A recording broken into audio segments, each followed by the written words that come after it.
Pretending to be bankrupt, I begged for shelter. My rich sons slammed the door in my face. Only my youngest, a poor mechanic, took me in and sold his wedding ring to feed me. Next morning, my lawyer arrived with a $58 million check, and the look on their faces was priceless. I'm Harrison Caldwell, 75 years old, and tonight I learned that blood is not thicker than money. I spent 50 years building Caldwell Logistics, from a single rusted truck into an empire that moves freight across 40 states. I gave my children everything: private schools, Ivy League degrees, and enough seed capital to build their own kingdoms. But as I stood shivering on the sidewalk outside the Drake Hotel in Chicago, wearing a coat I bought from a thrift store for $3, I realized I had raised wolves, not sons. Before I tell you how I lost my dignity only to buy it back for $58 million, please hit the subscribe button and tell me in the comments what time it is where you are. Watching from reading your comments is the only thing that warms this old man's heart tonight. The wind off Lake Michigan was biting, cutting right through the holes in my woolen gloves. My reflection in the hotel glass doors looked pathetic. A hunched-over old man with matted gray hair and a smell that was a mix of old grease and wet dog. It was a disguise, of course, a test, but as I reached for the golden handle of the entrance, the heavy hand of a security guard clamped down on my shoulder. Like a vice. "You are lost, pal. The soup kitchen is 6 blocks east. Move along." The guard did not even look me in the eye. He just saw the rags and made a decision. I pulled away my joints, aching from the cold. "I am not looking for soup. I am looking for my son," I said, my voice raspy from hours of practicing this desperate tone inside my empty penthouse. "Preston Caldwell, he is hosting the gala inside."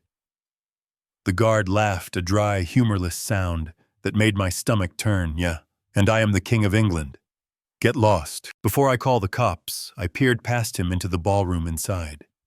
It was a sea of black ties and designer gowns. The room glowed with the light of crystal chandeliers that cost more than most people earn in a decade. And there he was, Preston, my eldest son, the CEO of a real estate firm I funded with $2 million cash 10 years ago. He was holding a glass of champagne, laughing at something a senator was whispering in his ear. He looked successful. He looked powerful. He looked nothing like the little boy who used to cry when he scraped his knee, begging me to fix it. "Preston," I shouted, lunging past the guard before he could stop me. "Preston, it is Dad." The silence that fell over the entrance hall was immediate and suffocating. Heads turned, the music seemed to stop. Preston froze, his smile did not drop. Immediately, it just became rigid like a crack in a windshield. He turned slowly, his eyes scanning the room until they landed on me. For a second, I saw a flicker of recognition followed instantly by a wave of pure, unadulterated horror. He did not see his father. He saw a stain on his perfect evening. He saw a liability. He marched over to me, his polished Italian leather shoes clicking aggressively on the marble floor. He stopped 3 feet away, as if fearing my poverty might be contagious. "Who let this man in, Preston?" hissed at the security guard, not even addressing me yet. "Get him out of here now." "Preston, it is me. It is your father." I stepped into the light, pulling down the dirty scarf I had wrapped around my neck. "Look at me, son." Preston blinked, the color drained from his face, leaving him pale beneath his expensive tan. He stepped closer, lowering his voice to a dangerous whisper. "Dad, what the hell are you doing? You look like a hobo. The senator is 10 feet away. You are humiliating me." I did not break character. I let my shoulders slump. I let the tears I had been holding back well up in my eyes. "Preston, I lost it all. The company, the investments, everything. The bank took the Lake Forest mansion at 4 o'clock this afternoon. They foreclosed on me, son. I have nowhere to go. My credit cards are frozen. I do not even have money for a taxi." I watched his face, searching for concern, searching for shock. Searching for love, I found none of it. Instead, I saw a calculation. He was doing the math in his head, realizing that if I was broke, I was no longer an asset, I was a debt. You lost the mansion, Preston asked, his voice devoid of sympathy. You mean the one you promised to leave to me in the will? They took it all. Preston, I am on the street. I just need a place to sleep. Just for tonight, let me crash on your sofa. I will be gone in the morning before your guests wake up, please. Son, I am cold. Preston looked around nervously, checking to see if anyone was listening. He grabbed my arm, his fingers digging into my bicep painfully. Look, you cannot stay here. You cannot be seen with me like this. Do you know how hard I have worked to get these investors here tonight? If they see my father looking like a dumpster diver, my stock price drops 10% by morning. I stared at him, stunned. So that is it. My value to you is tied to your stock price. I wiped my nose on my sleeve intentionally, emphasizing my pathetic state. I changed your diapers, Preston.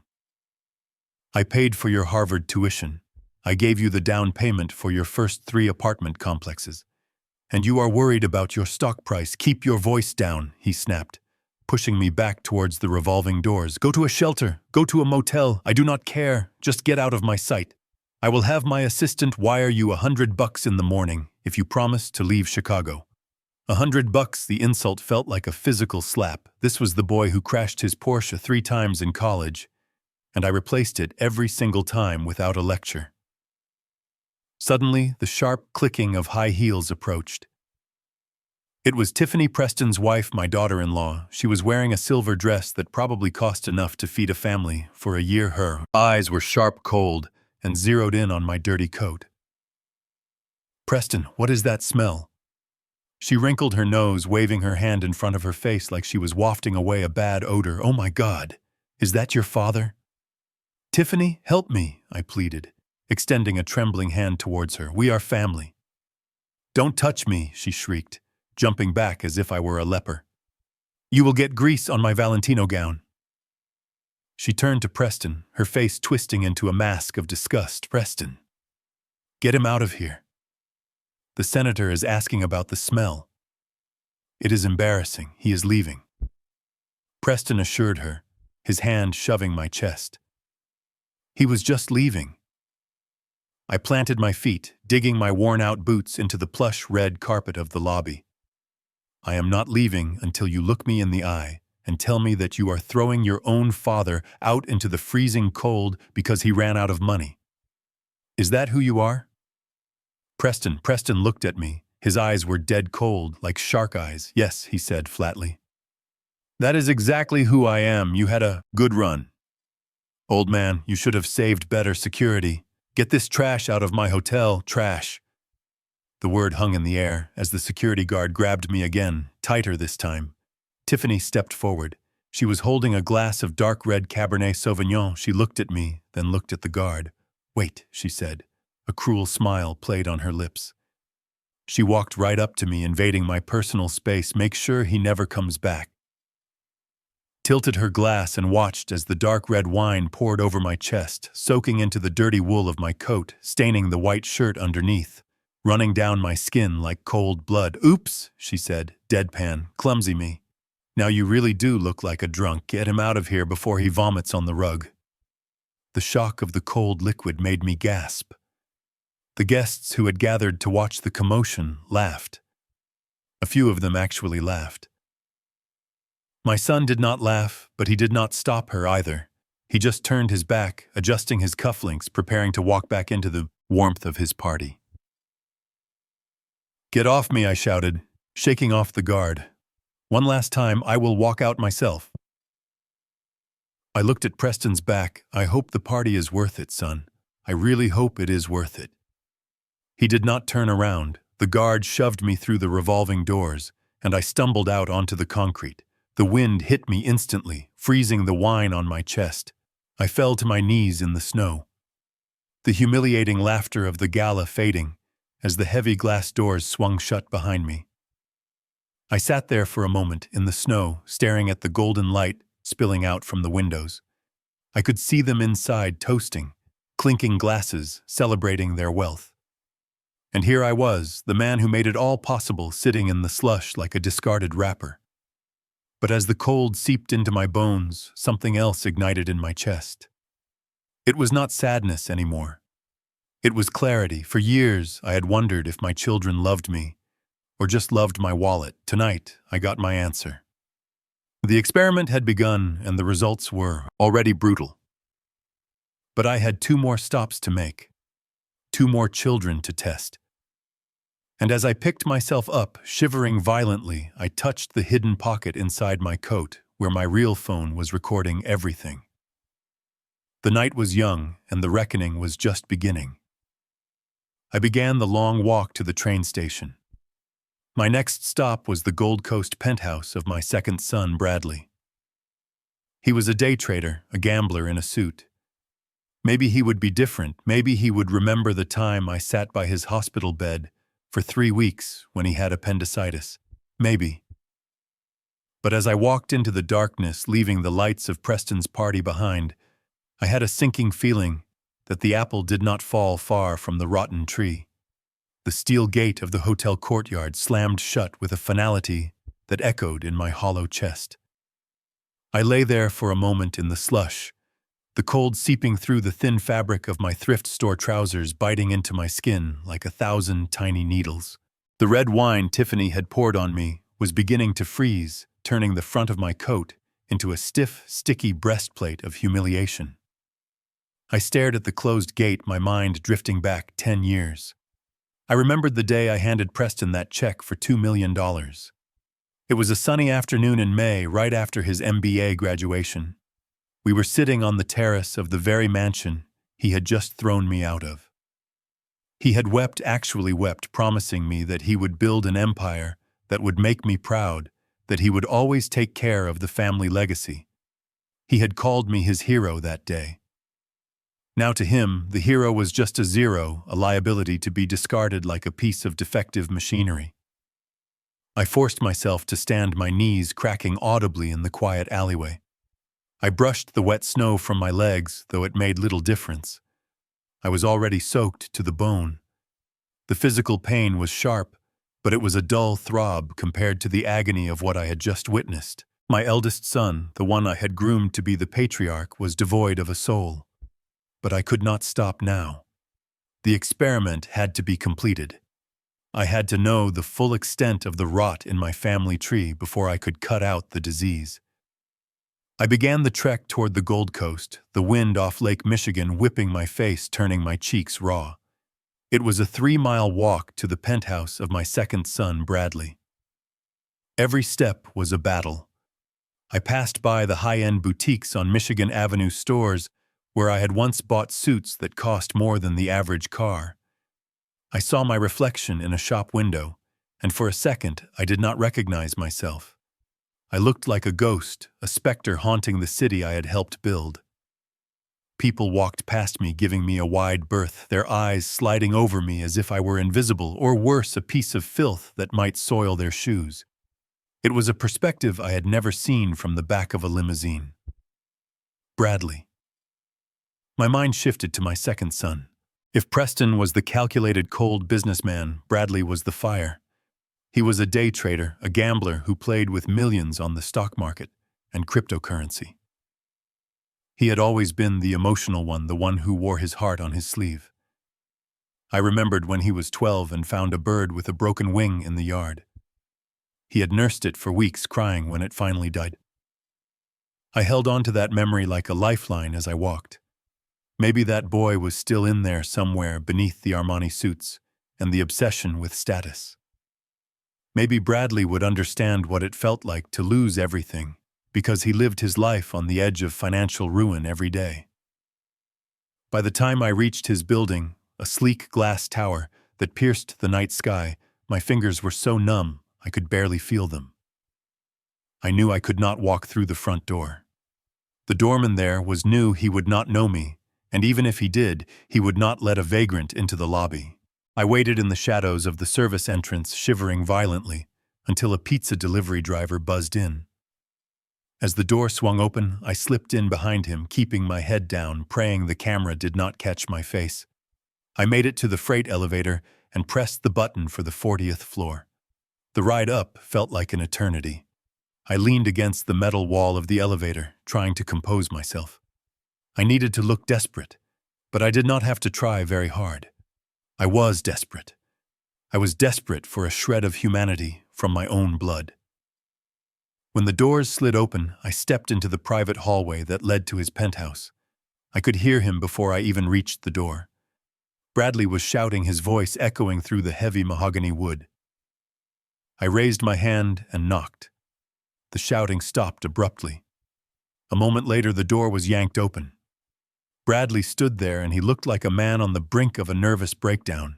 His expensive silk dress shirt was unbuttoned halfway down his chest, revealing a sheen of sweat. His hair, usually gelled to perfection, was standing up in wild tufts where he had run his hands through it. He was wearing a Bluetooth headset, the blue light blinking frantically. Behind him inside the apartment, I could see a wall of computer monitors flashing red charts and graphs. The air smelled of stale coffee and fear. He stared at me, blinking rapidly, as if his brain could not process the image in front of him. He did not say hello, he did not ask if I was okay, he just looked at my rags, then at my face, and his eyes narrowed in confusion and irritation. "Dad," he asked, but the word came out like an accusation. "What the hell is going on? Why do you look like you just crawled out of a sewer?" I tried to step inside, seeking the warmth radiating from the apartment, but Bradley moved quickly, blocking the doorway with his body. He did not invite me in. He stood his ground, guarding his sanctuary. "Bradley," I said, my voice trembling partly from the cold and partly from the act. "I need help. I lost the company. The bank took everything. I have nowhere to go." Bradley held up a hand, cutting me off. He tapped his headset. Hang on," he shouted at whoever was on the line. "No, do not sell the yen yet. Hold the position." I said, "Hold it." He looked back at me, his face twisting in annoyance. "Dad, are you serious right now? You picked tonight of all nights to have a crisis. Do you have any idea what is happening in the Asian markets? The yen is crashing. I am down $400,000 since dinner." I looked past him at the sprawling living room. It was a bachelor's paradise of white leather and chrome, cold and sterile. "I am sorry about the markets, Bradley," I said softly. "But I am talking about my life. I am homeless. I just walked 3 miles in the snow. I need a place to sleep." Bradley let out a harsh, incredulous laugh. "Sleep? You want to sleep here? Dad, look at you. You are a mess. I have investors coming over at 7 a.m. to discuss a bailout. I cannot have you sleeping on my couch looking like a cautionary tale. It is bad energy. I need to project success, not failure." He was not even listening to me. He was listening to the ticker tape in his head. To him, I was just another plummeting stock, a bad investment he needed to dump before it dragged down his portfolio. "I am your father, Bradley." I whispered, the hope I had held on to beginning to shatter. "I sat by your bed for 3 weeks when you had appendicitis. I paid off your first 3 margin calls when you were learning to trade. You promised you would never forget that." "That was business," Bradley snapped, wiping sweat from his forehead. "And this is business too. I am drowning here, Dad. I have a margin call in 20 minutes. If I do not wire 100 grand to the brokerage, they liquidate my positions. I am literally fighting for my life." "Fighting for your life," I repeated, looking at the Rolex on his wrist. The artwork on the wall's worth more than most houses. "You do not know what fighting for your life is. Fighting for your life is wondering if you will freeze to death before sunrise." Bradley rolled his eyes, a gesture so dismissive it hurt more than a physical blow. "Okay, stop with the dramatics. I know why you are really here. You want money, right? You want a bailout. Well, get in line." "I do not want money," I said, and for the first time that night I let my voice drop to a plead. "I am hungry, Bradley. I have not eaten since yesterday. I just want some food, a sandwich, leftovers, anything." Bradley looked at me with pure disdain. He sighed a long, exaggerated sound of inconvenience. He reached into the pocket of his slacks and pulled out a crumpled bill. He did not hand it to me. He tossed it. The bill fluttered through the air and landed on the doormat between my wet boots. It was a $20 bill. "There," he said, turning back to his screens. "Go find a diner, get a sandwich, get a coffee. Just do it somewhere else. And do not come back here tonight. Amber is coming over later." "Amber?" I asked, staring at the green paper on the floor. "My fiancée," he said, though he sounded more like he was talking about a trophy than a partner. "She is a swimsuit model, Dad. She is very particular about aesthetics. If she sees a homeless man in my doorway, even if it is you, it kills the mood. She hates poor people. It gives her anxiety." He started to close the door. "I am serious, Dad. Take the money and go. I have to take this call." He did not wait for an answer. The heavy door swung shut, and I heard the lock click into place. I stood there in the silent hallway staring at the $20 bill on the mat.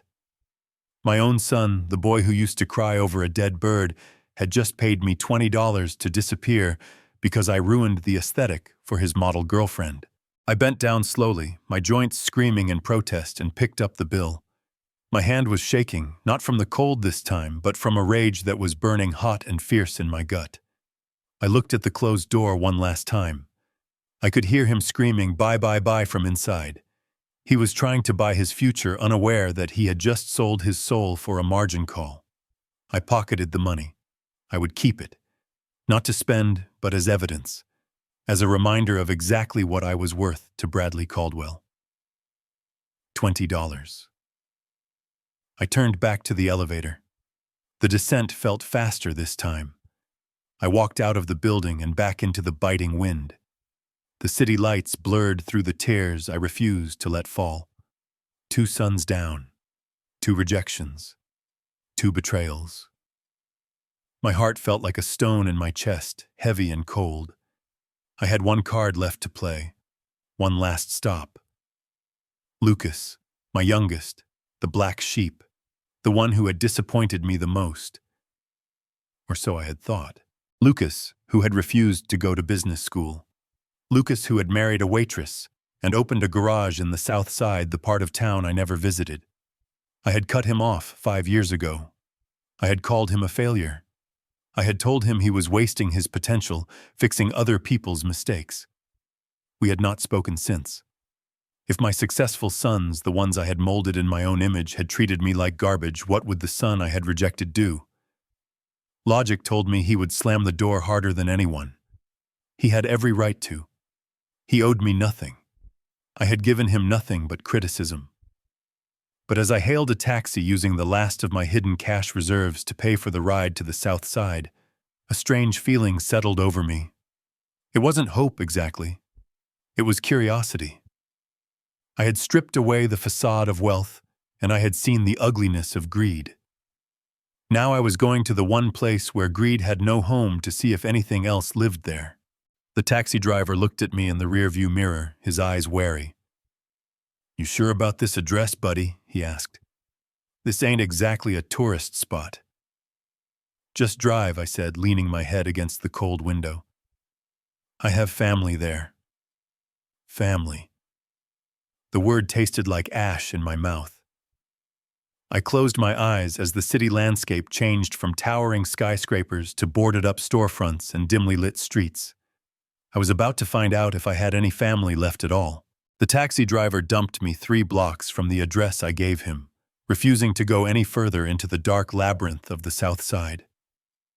He took the crumpled bills I had hidden in my shoe and sped off, leaving me in a silence that felt heavier than the noise of the city center.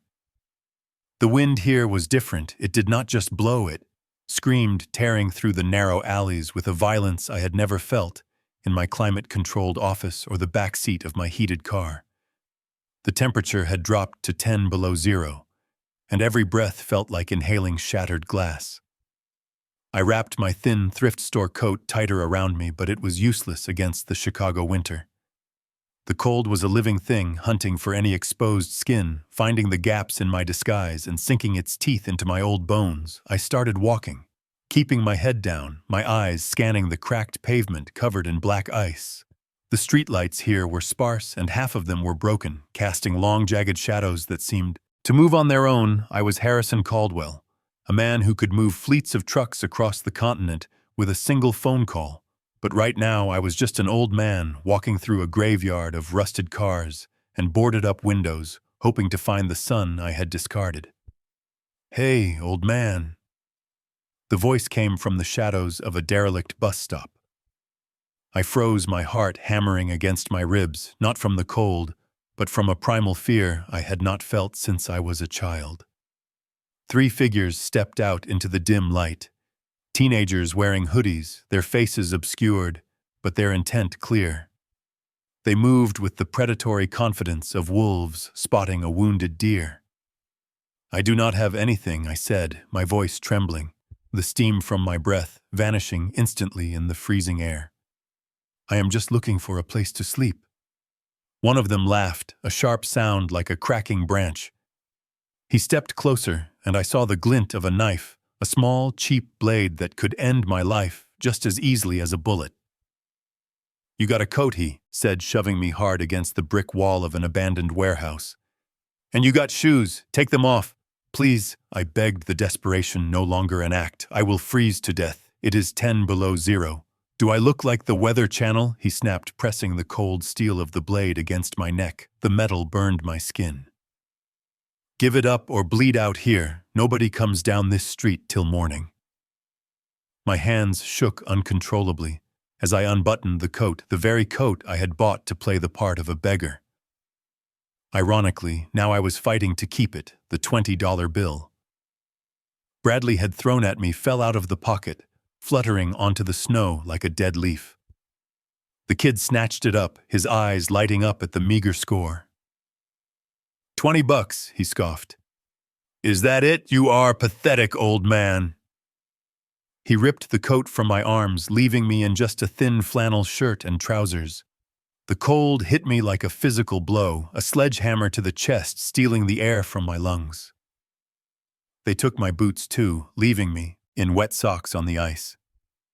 They laughed as they ran off, their footsteps crunching in the snow, fading into the darkness, leaving me shivering so violently my teeth clattered together with a sound that echoed in the empty street. I sank to my knees, the pain in my feet, instantaneous and agonizing. I was not pretending anymore. I was not the billionaire testing his heirs. I was a 75-year-old man dying in an alleyway, stripped of his dignity and his warmth. The reality of poverty, the kind I had only seen on the news or in spreadsheets, slammed into me. It was not just a lack of money, it was a lack of safety. It was the constant, terrifying vulnerability of being prey. I forced myself to crawl, then to stand, using the brick wall for support. I had to keep moving, or I would die right there, turning into a frozen statue. By sunrise, I shuffled forward, my wet socks, numbness creeping up my legs, turning my feet into blocks of ice, and I do not know how far I walked, time distorted by the cold, but eventually I saw a light. It was a faint yellow glow spilling out from under a rolling metal door. The sign above it was hand-painted, peeling, and faded. But I could still read the letters, Caldwell Repairs. Seeing my family name on that rusted metal sheet made my chest tighten. The garage was a small cinder block building that looked like a strong wind would knock it over. There were piles of old tires stacked out front, covered in snow, and a rusted tow truck parked at an odd angle. But to me, that yellow light looked like the gates of heaven. I stumbled toward it, my vision blurring at the edges, darker spots dancing in my eyes. I reached the metal door and pounded on it with my frozen fist once, twice, before my legs finally gave out, and I collapsed onto the concrete, the world spinning wildly. The sound of the door rolling up was a screech of metal on metal, grinding and harsh. A silhouette appeared, backlit by the warm light from inside, a man in greasy coveralls holding a wrench like a weapon ready to defend. "His shop, we are closed," the man shouted, his voice tired and rough. Come back in the morning, Lucas, I whispered, but the sound was too weak to carry. I tried to lift my head, but my neck muscles refused to cooperate. The man stepped closer, cautious boots crunching on the snow. He shined a flashlight in my face, the beam blinding me for a second. Then the light wavered, dropped, and I heard the wrench clatter to the ground. Dad. The word was a gasp, a mix of disbelief and horror. Lucas fell to his knees beside me, not caring about the snow or the oil stains on his pants. He grabbed my shoulders, his hands large and calloused, but incredibly gentle. He turned me over, and I saw his face for the first time in 5 years. He looked older, tired lines etched deep around his eyes and grease smudged on his cheek. But his eyes were the same kind eyes that used to look at me with adoration before I crushed his dreams, Lucas. I wheezed, I am sorry, shh, do not talk. Lucas said, his voice thick with emotion. He did not ask why I was there. He did not ask where my coat was or why I smelled like the streets. He just saw his father dying in the snow. He scooped me up in his arms, lifting me as if I weighed nothing, carrying me out of the biting wind and into the garage. The warmth inside hit me like a physical wave, bringing feeling back to my skin in painful prickles. The smell of motor oil and stale coffee filled my nose. The best perfume I had ever smelled. Lucas kicked the door shut behind us, sealing out the cruel night. He carried me past a half-disassembled sedan and up a narrow, creaking flight of wooden stairs to the small living quarters above the shop. Sarah, help me! Lucas shouted, kicking open the door at the top of the stairs. It is Dad. The apartment was tiny, a single room that served as kitchen, living room, and bedroom. The walls were thin and I could feel the draft even inside, but it was clean. There was a small heater glowing orange in the corner, fighting a losing battle against the Chicago winter. Sarah. Lucas' wife stood up from the small table where she had been eating. She was heavily pregnant, one hand instinctively going to her swollen belly, her eyes widening in shock when she saw the bundle of rags in her husband's arms. Oh my God. Harry, she breathed, rushing over, pulling the only blanket off their bed without hesitation. She did not look at me with disgust like Tiffany had. She did not look at me with annoyance like Bradley had. She looked at me with pure, unadulterated concern. Put him on the sofa. Lucas, she instructed, clearing away a stack of baby clothes she had been mending. Get the soup, he is freezing. Lucas laid me down gently on the lumpy sofa, the springs groaning under my weight. Sarah immediately tucked the wool blanket around me, tucking it under my chin, rubbing my frozen hands between hers, trying to transfer her warmth to me. Her hands were rough from work, but her touch was tender. I will get the broth, Lucas said, disappearing into the kitchenette. I heard the sound of a microwave beeping. I looked around the room as the shivering began to subside, replaced by a deep, aching exhaustion. The furniture was mismatched, clearly, salvaged from curbsides. The paint was peeling in the corners. There were buckets catching drips from the ceiling. But on the walls, there were photos of me and Lucas from years ago, fishing trips, birthdays, moments I had forgotten, but he had cherished. And on the table, a single bowl of instant noodles sat half-eaten clearly. Their dinner, Lucas came back with a steaming mug of broth. Here, Dad, drink this slow. He supported my head, helping me take small sips. The hot liquid scalded my throat in the best way possible, spreading heat through my chest. I looked at him, really looked at him. He was wearing a faded mechanic jumpsuit patched at the elbows. He looked exhausted, his eyes red-rimmed from overwork. But he was here feeding the father who had called him a failure and cut him off without a dime, Lucas, I said. My voice stronger now, looking at the instant noodles on the table. Is that all you have to eat? Lucas followed my gaze and gave a small, embarrassed shrug. We are tight this month, Dad. Business is slow in the winter, but do not worry about us. You are safe here. Why, I asked, tears finally spilling over, blurring my vision. Why are you helping me? I kicked you out. I told you never to come back if you chose this life. I treated you like a stranger. Lucas sat back on his heels, taking my hand in his, grease-stained one. He looked at Sarah, then back at me. You are my dad, he said simply. You made mistakes. Sure, you were hard on me. But you are still the man who taught me how to ride a bike. You are the man who carried me when I broke my leg. You closed the door on me, Dad. But we never closed our door on you, not ever. Sarah stepped forward, placing a hand on Lucas' shoulder, smiling down at me vaguely, sad but warm. We do not have much, Harry, she said softly. We were saving this blanket for the baby. But you need it more tonight. We can make do. Looked at the blanket. It was thick and soft, clearly the most expensive thing they owned, probably a gift, and they had given it to a smelly old man without a second thought. I closed my eyes, the shame washing over me hotter than the soup I had spent my life accumulating, millions thinking that wealth was measured in stock options and real estate. But lying there on that lumpy sofa in a drafty garage above the south side, I realized I was the poorest man in the room.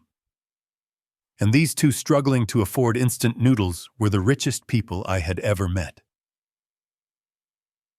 Rest now, Dad, Lucas whispered, tucking the blanket tighter. You are home, home. The word echoed in my mind as I drifted into a fitful sleep, but even as I rested, my subconscious was already planning the next move. I had seen the darkness in my other sons, and now I had seen the light in Lucas, but the test wasn't over.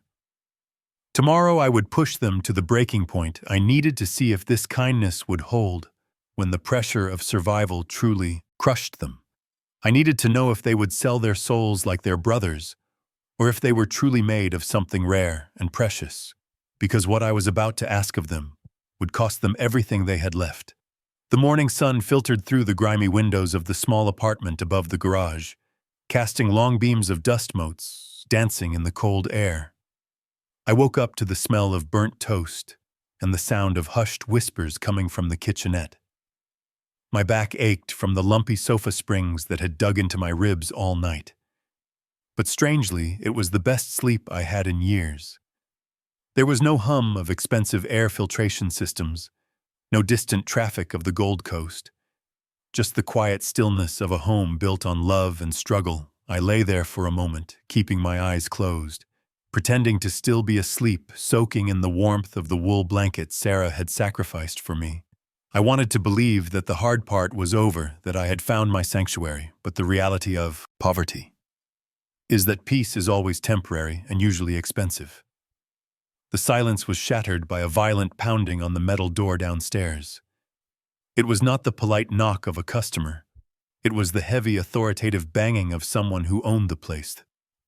The floorboards beneath me vibrated with each blow, and I heard Lucas drop a spoon in the kitchen, cursing under his breath. Stay here, Sarah. Lucas whispered, his voice tight with tension. I will handle it.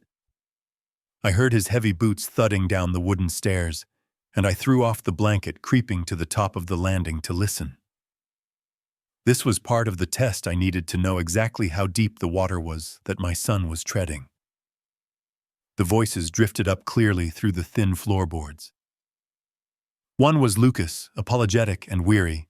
The other was raspy and aggressive, a voice that smelled of cheap cigars and power. 3 months. Lucas, the stranger shouted. 3 months! I have been patient. I have listened to your sob stories about the slow winter and the baby on the way, but my patience is not a currency I can spend at the bank. Mr. Henderson, please, Lucas pleaded. I have a big job coming in next week, a transmission rebuild. It will cover at least half the back rent. Just give me until Friday. Friday. The landlord laughed, a dry, hacking sound. Friday is 2 days away. I do not want half, Lucas. I want all of it. You owe me $4,500. If I do not have cash in hand by 5 o'clock on Friday, I am locking this place up. I am calling the sheriff to evict you from the apartment, and I am seizing everything inside the garage to cover your debt. The lift, the tools, the inventory, all of it. You cannot take my tools. Lucas' voice cracked, desperate. Those are my livelihood. If you take my tools, how am I supposed to pay you back? That is not my problem anymore, Henderson snapped. You have 48 hours, kid. After that, you are out on the street, and take your pregnant wife with you. The metal door slammed shut, shaking the entire building again. Silence returned, heavy and suffocating.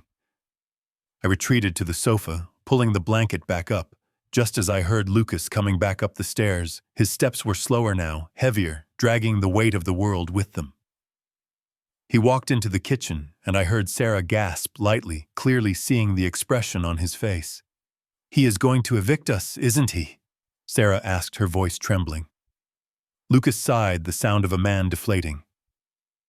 "He wants 4,500 by Friday, or he takes the tools." Sarah began to cry, soft, stifled sobs that hurt my heart more than any screaming match ever could. "Oh, God!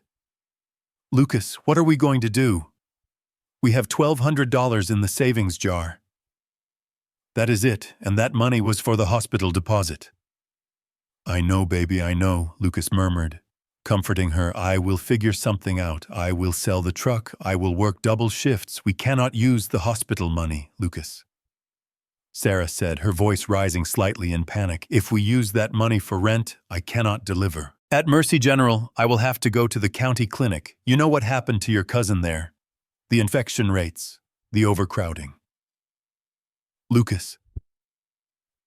Scared. "I do not want our baby born in a hallway, because they do not have enough beds." I lay there listening to every word, feeling like a monster. I had millions of dollars sitting in offshore accounts. I could write a check for this building and buy the entire block. Without blinking, yet here was my son choosing between his livelihood and his unborn child's. Safety because of a debt that was less than what I spent on wine last month. The guilt was a physical weight pressing down on my chest, making it hard to breathe. But I could not stop now. If I intervened, if I revealed myself, the lesson would be lost. I needed to know if Lucas would break. I needed to see if the pressure would turn him into his brothers. I waited until the crying subsided into sniffles before I made my move. I let out a groan, a long, guttural sound of pain clutching my chest as I sat up. "Dad." Lucas was at my side. In an instant. His own problems momentarily forgotten, fear replacing the exhaustion in his eyes. "What is it? What is wrong?" My chest, I gasped, squeezing my eyes shut, mimicking the angina attacks I used to watch my own father suffer from. "It feels tight, like a vice. I cannot breathe." "Is it a heart attack?" Sarah asked, rushing over, her face pale, holding a glass of water. "No." I wheezed, acting the part perfectly. "It is my condition. I ran out of my medication yesterday. The stress. The cold. It is triggering an episode. I need my pills. Where are they?" Lucas asked, patting my empty pockets frantically. "We will get them for you. What are they called?" "Vasotec," I lied, naming an expensive heart medication. "I usually keep a supply, but I lost my bag when those kids jumped me. I need a refill. Lucas, or I might not make it through the night." Lucas stood up instantly, grabbing his keys. "I will go to the pharmacy right now." "Do not worry, Dad. We will get it. Do you have your insurance card?" Shook my head, knowing this was the nail in the coffin. "No insurance. I lost coverage when the company went under." "It is all out of pocket." Lucas paused, his hand hovering over his wallet. "How much is it, Dad?"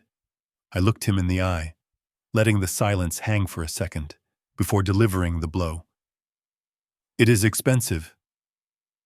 "Lucas, without insurance, it is $800 for the emergency dosage."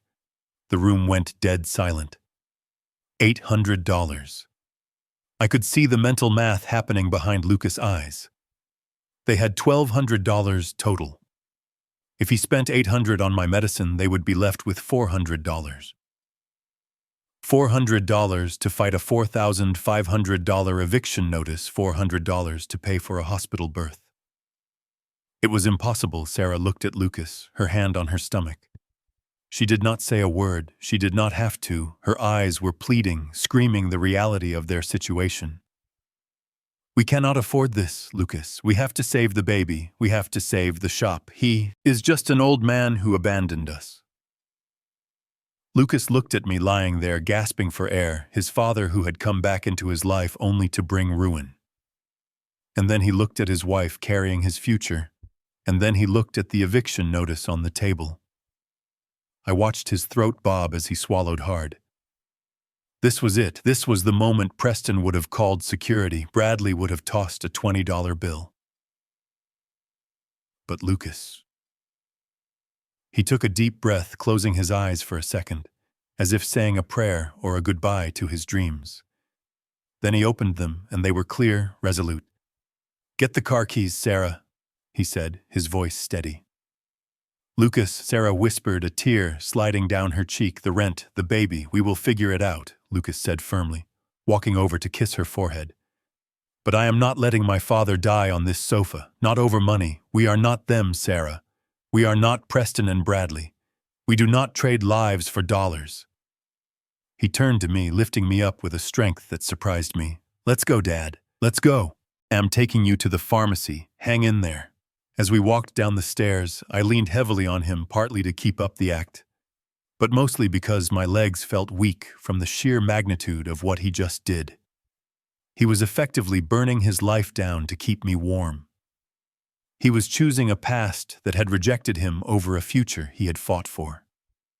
We got into his battered pickup truck, the engine roaring to life with a struggle. The heater blasted cold air for the first few miles, but Lucas drove with a focus I had never seen. He did not complain. He did not guilt-trip me. He just drove. When we got to the pharmacy, he marched up to the counter and demanded the medication. When the pharmacist told him the total $812, Lucas didn't flinch. He pulled out his wallet, the leather worn and thin.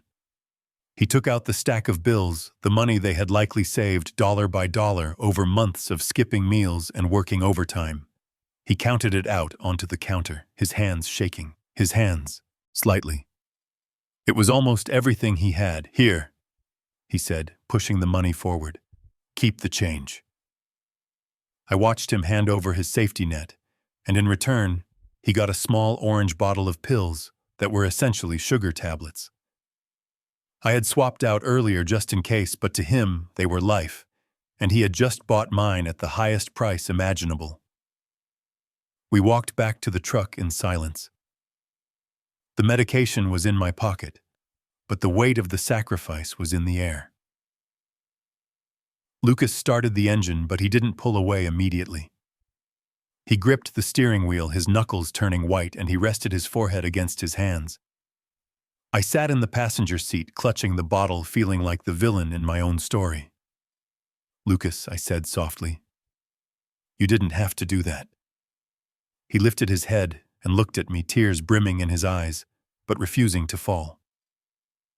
"Yes, I did, Dad," he said, his voice rough. "You are family, and as long as I have $1 in my pocket, you are not going to die because you are poor. That is not how Caldwells do things. Or at least that is not how this Caldwell does things." He put the truck in gear and drove us back to the garage, back to the impending eviction, back to the uncertainty. But as we drove through the dark streets of Chicago, I knew one thing for certain. The test was entering its final phase, and tomorrow I would have to break his heart one last time before I could heal it forever, because the sharks were circling, and Preston and Bradley were about to make their move. We returned to the apartment in a heavy silence that screamed louder than any argument could have. Lucas did not sit down. He did not take off his coat. He went straight to the corner of the room where a rug covered a section of the warped wooden floorboards. I watched from the sofa, my heart hammering a rhythm of guilt and awe against my ribs. Sarah stood by the kitchenette, her hands resting protectively on her belly. Her eyes filled with tears she did not shed. She knew what he was doing, and the fact that she did not stop him told me everything I needed to know. About the woman my son had married, Lucas knelt down and pried up a loose floorboard with the edge of a screwdriver deeply concealed in the dust, and insulation was a small velvet box. It was the kind of hiding place people use when they do not trust banks or when they are terrified of losing the last shred of their security. He stood up, brushing the dust off the box, with a tenderness that made my throat tight. He opened it, and the dim light of the apartment caught the sparkle of two objects inside. One was a simple gold band, his wedding ring. The other was a necklace, a delicate silver chain with a sapphire pendant. I stopped breathing for a second. I recognized that necklace. I had bought it for my late wife Eleanor in 1985 for our 20th anniversary. She had worn it every day until she died, and I had given it to Lucas on his 18th birthday, telling him to give it to the woman he loved. It was the only piece of family inheritance I had allowed him to keep when I cut him off. Lucas looked at the items for a long moment, his jaw set tight, fighting a battle between sentiment and survival. He took the ring off his finger, placing it in the box with a clink that sounded like a gunshot in the quiet room. Then he snapped the lid shut. "Have to go out for a bit," Lucas said, his voice steady but hollow. "I know a place that stays open late, Sarah. Watch him, keep him warm, Lucas. Wait," I croaked, feigning weakness but trying to offer him an out. "You do not have to do this." He stopped at the door, looking back at me with a sad smile. "I do have to do this, Dad. You are not dying on my watch, not while I have anything left to trade." He disappeared down the stairs, and a few seconds later I heard the truck engine roar to life. Sarah came over and sat on the edge of the sofa, tucking the blanket around my feet. "He loves that ring," she whispered, staring at the door. "He never takes it off, even when he is working on transmissions. He puts tape over it so it does not get scratched, but he loves you more." "Harry." I closed my eyes, unable to face her honesty. I lay there, waiting, counting the minutes, imagining my son driving through the freezing night to sell his heart to save mine. The pawn shop was located 3 miles away, in a strip mall that had seen better decades. The neon sign out front buzzed with a dying flicker reading "Cash for Gold" in aggressive red letters. Inside, the air smelled of stale cigarette smoke and desperation. The walls were lined with the debris of broken dreams, guitars that would never be played again, power tools from failed contractors, and jewelry from marriages that had hit rock bottom. I know this because I had insisted Lucas take me with him, claiming I was too afraid to be left alone. The truth was, I needed to witness the transaction. I needed to see the price of my life. The pawnbroker was a man who looked like he had been carved out of gristle and suspicion. He sat behind a bulletproof glass partition, eyeing Lucas like a vulture, eyes a dying animal. He did not even look at me, slumped in a chair in the corner, clutching my chest. Lucas slid the velvet box through the metal slot. The pawnbroker opened it, his face impassive. He picked up the ring, examining it under a loupe. Then he picked up the necklace, weighing it in his hand as if it were just scrap metal. "Nice rocks," the pawnbroker grunted, tossing them onto a digital scale. "But the market is down. Gold is soft right now. Silver is practically worthless." Lucas gripped the edge of the counter, his knuckles white. "These are not worthless. The necklace is vintage sapphire. My father bought it 40 years ago. The ring is custom. 18 karat, it is used jewelry, kid," the man spat, chewing on a toothpick. "I do not care about the history. I care about the melt value. I will give you 500 for the lot, 500. Lucas' voice rose, cracking with desperation. "The ring alone cost me 2,000, and the necklace is appraised at 3,000. You are robbing me." The pawnbroker shrugged, leaning back in his chair, taking a slow sip of lukewarm coffee. "Look around you, buddy. It is 11 o'clock at night in a snowstorm. You are not here because you want to browse. You are here because you need cash now. You have got bills or a bookie or a habit. I do not care which, but I am the only game in town right now." Lucas looked back at me. I huddled deeper into my coat, letting out a wheezing cough to remind him of the stakes. He looked back at the broker, agony written all over his face. "I need 800, Lucas said, pleading. 800 covers the medicine, Please, man, it is for my dad." The broker looked at me, his eyes cold and dead. He sighed as if doing us a massive favor, acting annoyed by our very existence. 700, he said, and that is my final offer. May I take it or get out of my shop? Lucas looked at the ring sitting on the cold metal tray. It was the symbol of his marriage, his promise to Sarah. He looked at the necklace, the last connection to his mother. And then he looked at the clock. The pharmacy would close soon when... Lucas whispered, his voice defeated. 900, make it 900, and I will never ask you for anything again. Just give me enough to save him.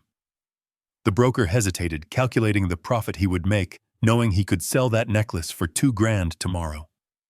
He smirked a greasy, triumphant smile.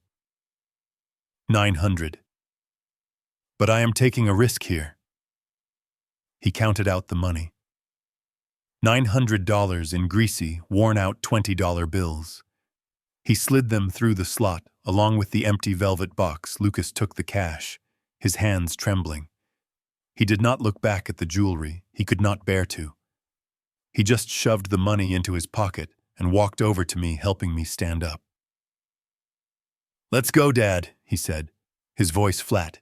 "Dead, we got it." We drove to the pharmacy in silence. The heater in the truck rattled, blowing lukewarm air that did little to combat the chill settling in the cab. Lucas gripped the steering, gripped the schwung wheel so hard I thought it might snap. He had just sold his past and his symbol of the future to buy me a bottle of sugar pills. When we got back to the apartment, Lucas poured a glass of water and handed me the orange bottle. The label read Vasotec, but I knew what was inside. He had paid full price for the placebo I had planted. The receipt sticking out of the bag showed the total $812. He had $12 left from the transaction. $12 to his name here, Dad, Lucas said, forcing a smile that didn't reach his eyes. The pharmacist said, "This should help with the chest pain pretty fast." "Drink up," I took the bottle, my hand shaking for real. This time I looked at him, searching for resentment. Searching for regret, I found none. "There was only relief that he could help me, Lucas," I said softly. "Where did you get the money? You said you were broke." Lucas looked away, busy tidying up the kitchen counter, avoiding my gaze. "Oh, I made a few calls. A buddy of mine needed a rush job on a fleet of taxis. He gave me an advance specifically for parts. It is a big order, Dad. It is going to cover us for a while. Do not worry about it. Just get better." He was lying to protect my dignity. He did not want me to know that I was swallowing his wedding ring. He did not want me to feel the burden of his sacrifice. He wanted me to believe that he was successful, that he could provide, that he was a capable son. I popped the pill into my mouth. It tasted like chalk, but it felt like the heaviest thing I had ever swallowed. I drank the water, washing down the guilt along with the pill. "Thanks, son," I said, my voice thick with emotion. "I feel better already." "You get some sleep now," Lucas said, turning off the main light, leaving us in the soft glow of the heater. "I have got some work to do downstairs to prep for that big order." He didn't have a big order. He was going downstairs to cry or to scream or to stare at his empty finger and wonder how he was going to tell his landlord on Friday that he had nothing left. As I lay there in the dark, listening to the wind howl outside, I made a vow. The experiment was over. I had my answer. Preston and Bradley had seen a liability. Lucas had seen a father. They saw a balance sheet. He saw a human being. I reached into the lining of my coat, touching the hidden satellite phone I kept there. Tomorrow the game would change. Tomorrow, the beggar billionaire would die, and Harrison Caldwell would return from the grave. And God have mercy on anyone who had stood in my way. Because I certainly would not. I fell asleep with the image of that empty velvet box burned into my retina, imagining the look on the pawnbroker's face when my lawyers would walk in tomorrow to buy the entire strip mall just to get that ring back. But first, there was one final act to play. The climax was approaching, and I needed everyone on stage for the grand finale, including the vultures who thought I was already a corpse. The morning light brought no warmth to the garage, only a gray exposure of the poverty my son was living in, while Lucas was downstairs, working on a transmission, trying to turn a pile of scrap metal into rent money. I was upstairs, weaving the final threads of my trap. I reached into the lining of my coat and pulled out the satellite phone. Again dialing Benedict Stone, my personal attorney and old friend Benedict, answered on the first ring, knowing exactly what time it was. "The stage is set, Benedict," I said, my voice low. "Make the call." 5 minutes later, across town in his glass-walled office, Preston received a call that would change his pulse rate faster than any cardio workout. Benedict played his part to perfection, his voice hushed and urgent. "Preston, I should not be telling you this. It is a breach of attorney-client privilege, but I thought you should know. Your father is not just broke. There is a discrepancy in the old ledgers. I found a trace of a personal emergency fund, an offshore account in the Cayman Islands that the bankruptcy courts missed. It is liquid, Preston, $10 million in bearer bonds, and the access codes are in a physical ledger he keeps in his jacket pocket." I could almost hear Preston salivating through the phone network. $10 million. It was enough to save his reputation, enough to buy his way back into the senator's good graces, but Benedict delivered the hook. "The problem is, Preston, I have reports that his health is failing fast. If he dies without handing over that ledger, the money disappears into the ether forever, and he is currently at that garage in the South Side. If Lucas gets his hands on those codes, well, you know how manipulative the poor can be. The seed was planted, fear and greed, the two most powerful motivators in the human psyche." Preston did not waste a second. He called Bradley immediately, screaming that they had to get to the garage before the old man croaked or before the mechanics stole their inheritance. It did not matter that yesterday they had thrown me out like garbage. Today I was a piñata filled with $10 million, and they were coming to smash me open.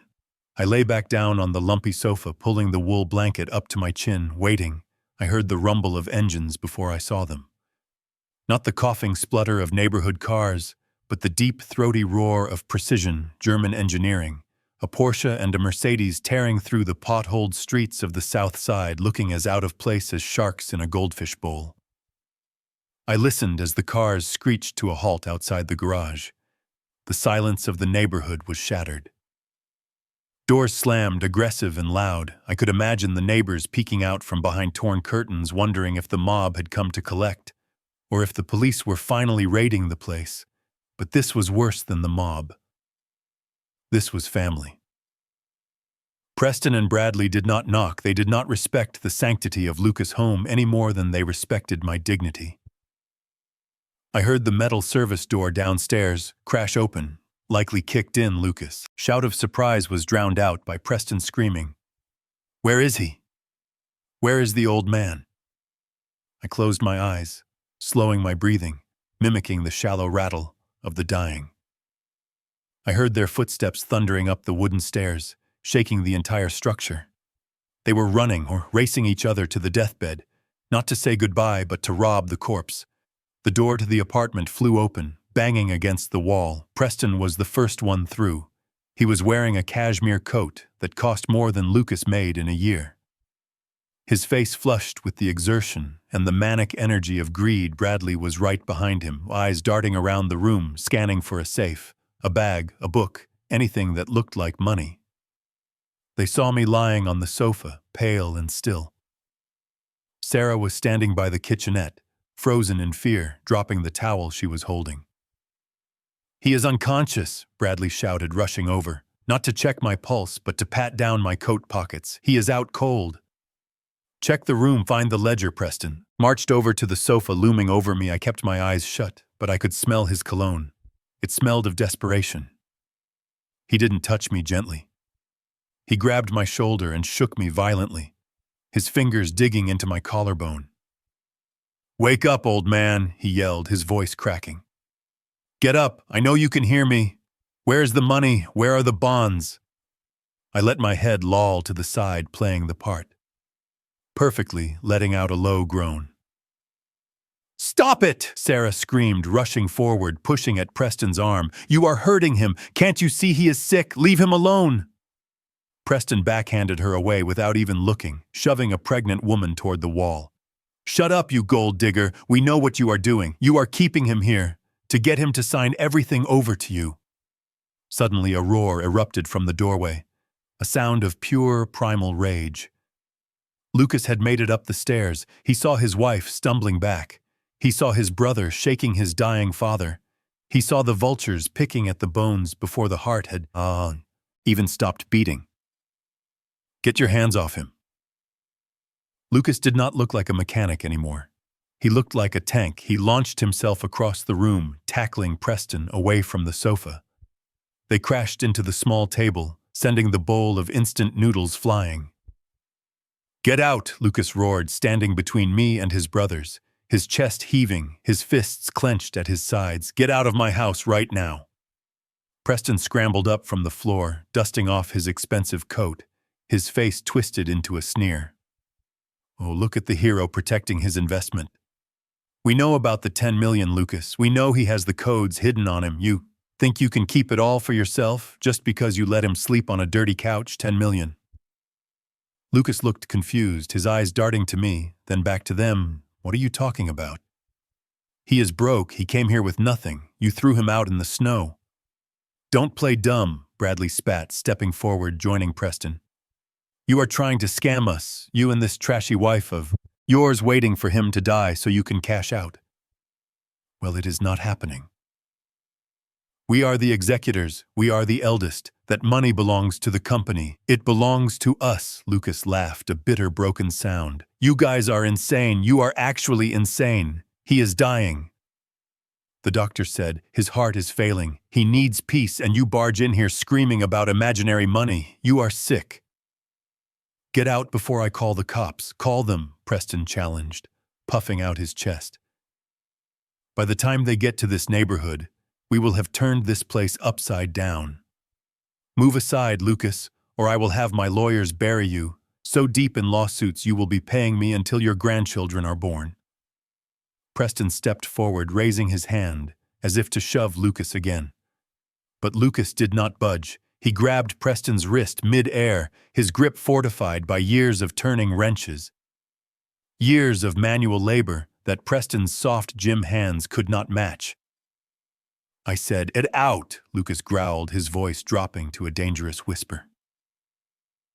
You touch Schwab, my father again, you touch my wife again, and I do not care who you are, I will break your arm.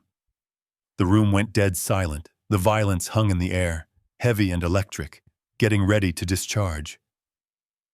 I opened my eyes, just a sliver, watching. I saw the fear flicker in Preston's eyes. He had never been physically challenged by Lucas before. He was used to bullying him with words, with money, with status. But here in this small room above a garage, status meant nothing. Fine. Preston yanked his arm free, straightening his coat. You want to play the hard way? Fine. We are not leaving. We are staying right here until he wakes up.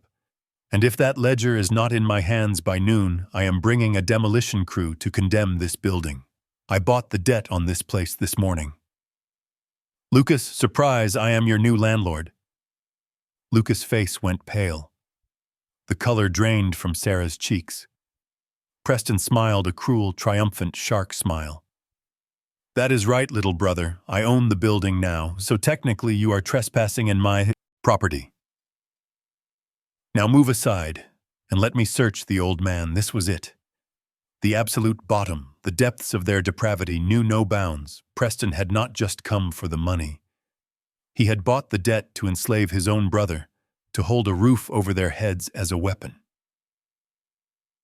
I felt a cold fury rising in my chest, a volcanic pressure that threatened to blow my cover right then and there, but I held on. The timing had to be perfect. I needed the witness. I needed the law. The sound of a siren wailed in the distance, getting closer fast. Not a police siren, but the heavy, distinct horn of a luxury motorcade signaling the arrival of the executioner. Lucas stood his ground, refusing to move, shielding me with his body even as his world crumbled around him. You can take the building. Preston, he said, tears of frustration welling in his eyes. You can take the tools, you can take it all, but you are not touching him. You will have to kill me first. Preston stepped forward, a manic glint in his eye.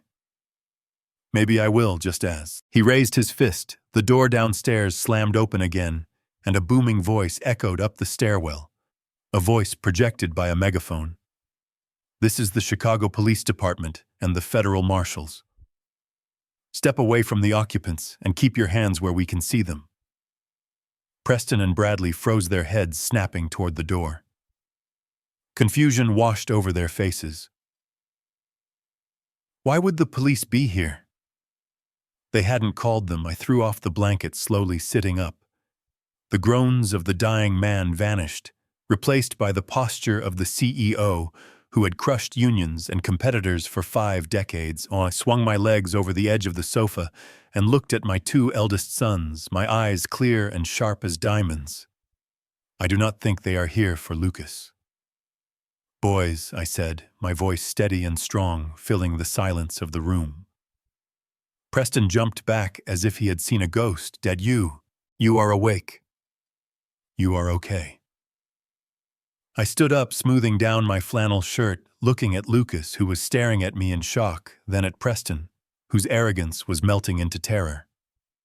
I am better than okay.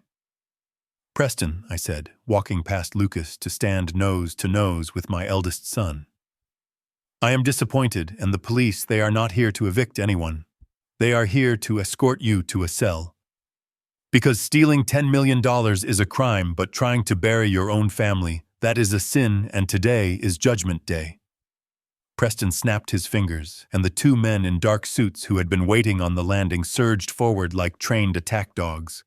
They were not family, they were hired muscle, the kind of men who did not ask questions. They just removed obstacles, and right now, my youngest son Lucas was the obstacle.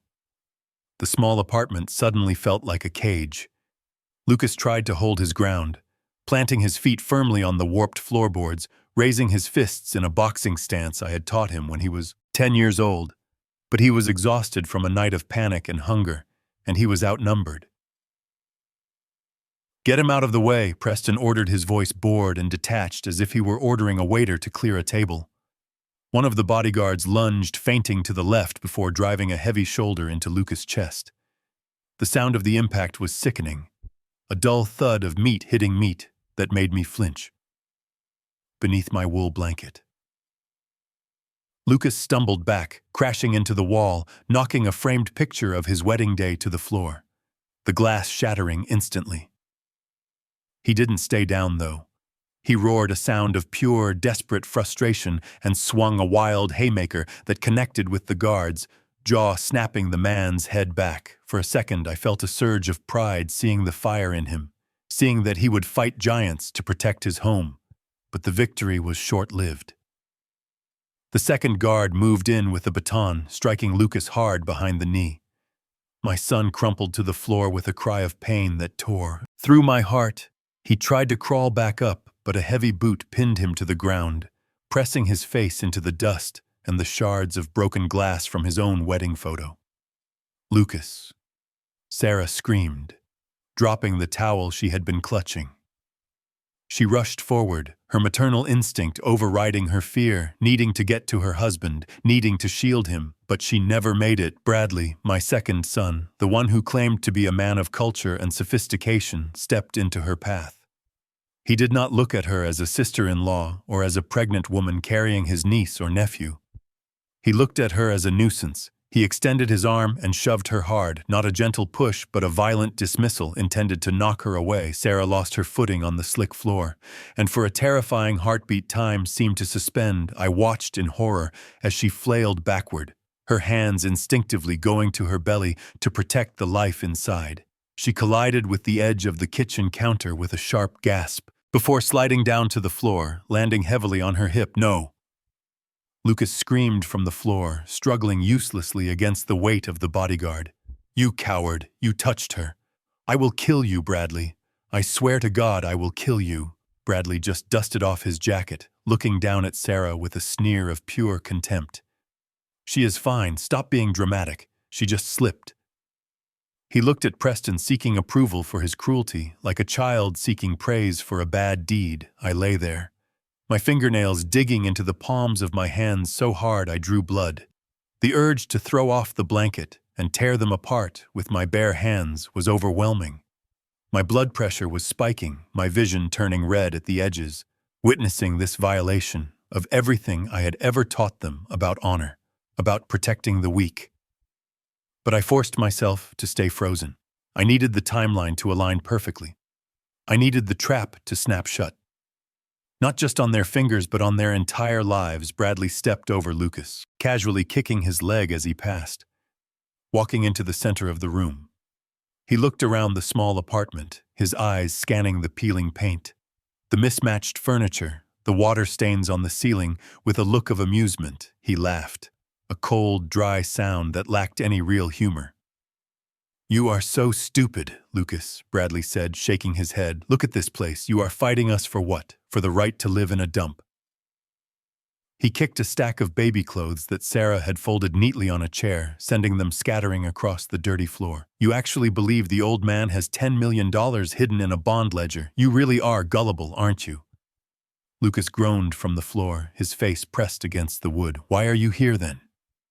If there is no money, why are you breaking into my house?"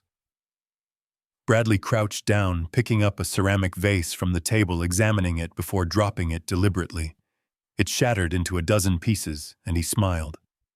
"Because we are thorough, little brother, and because I know our father better than you do. He might not have 10 million, but he never went anywhere without that vintage Rolex, the gold Daytona with the green dial. It is worth 50 grand, easy. And I know he didn't sell it. He is too sentimental. I bet you hid it, didn't you? You pawed through his pockets while he was sleeping and hid it in your little stash. There is no Rolex." Lucas spat, blood dripping from his lip. "He sold it years ago to pay for Mom's medical bills." "You would know that if you ever visited her in the hospital, liar," Bradley shouted, standing up and flipping the kitchen table over with a crash, bowls and spoons flying everywhere. "Tear this place apart. Find the watch, find the cash, find anything we can liquidate." The chaos that followed was a symphony of destruction. Preston stood by the door, watching like a general, while Bradley and the second bodyguard began to ransack the apartment. They pulled drawers out of the dresser, dumping their contents on the floor, ripping through Lucas' meager clothes, looking for a treasure that didn't exist.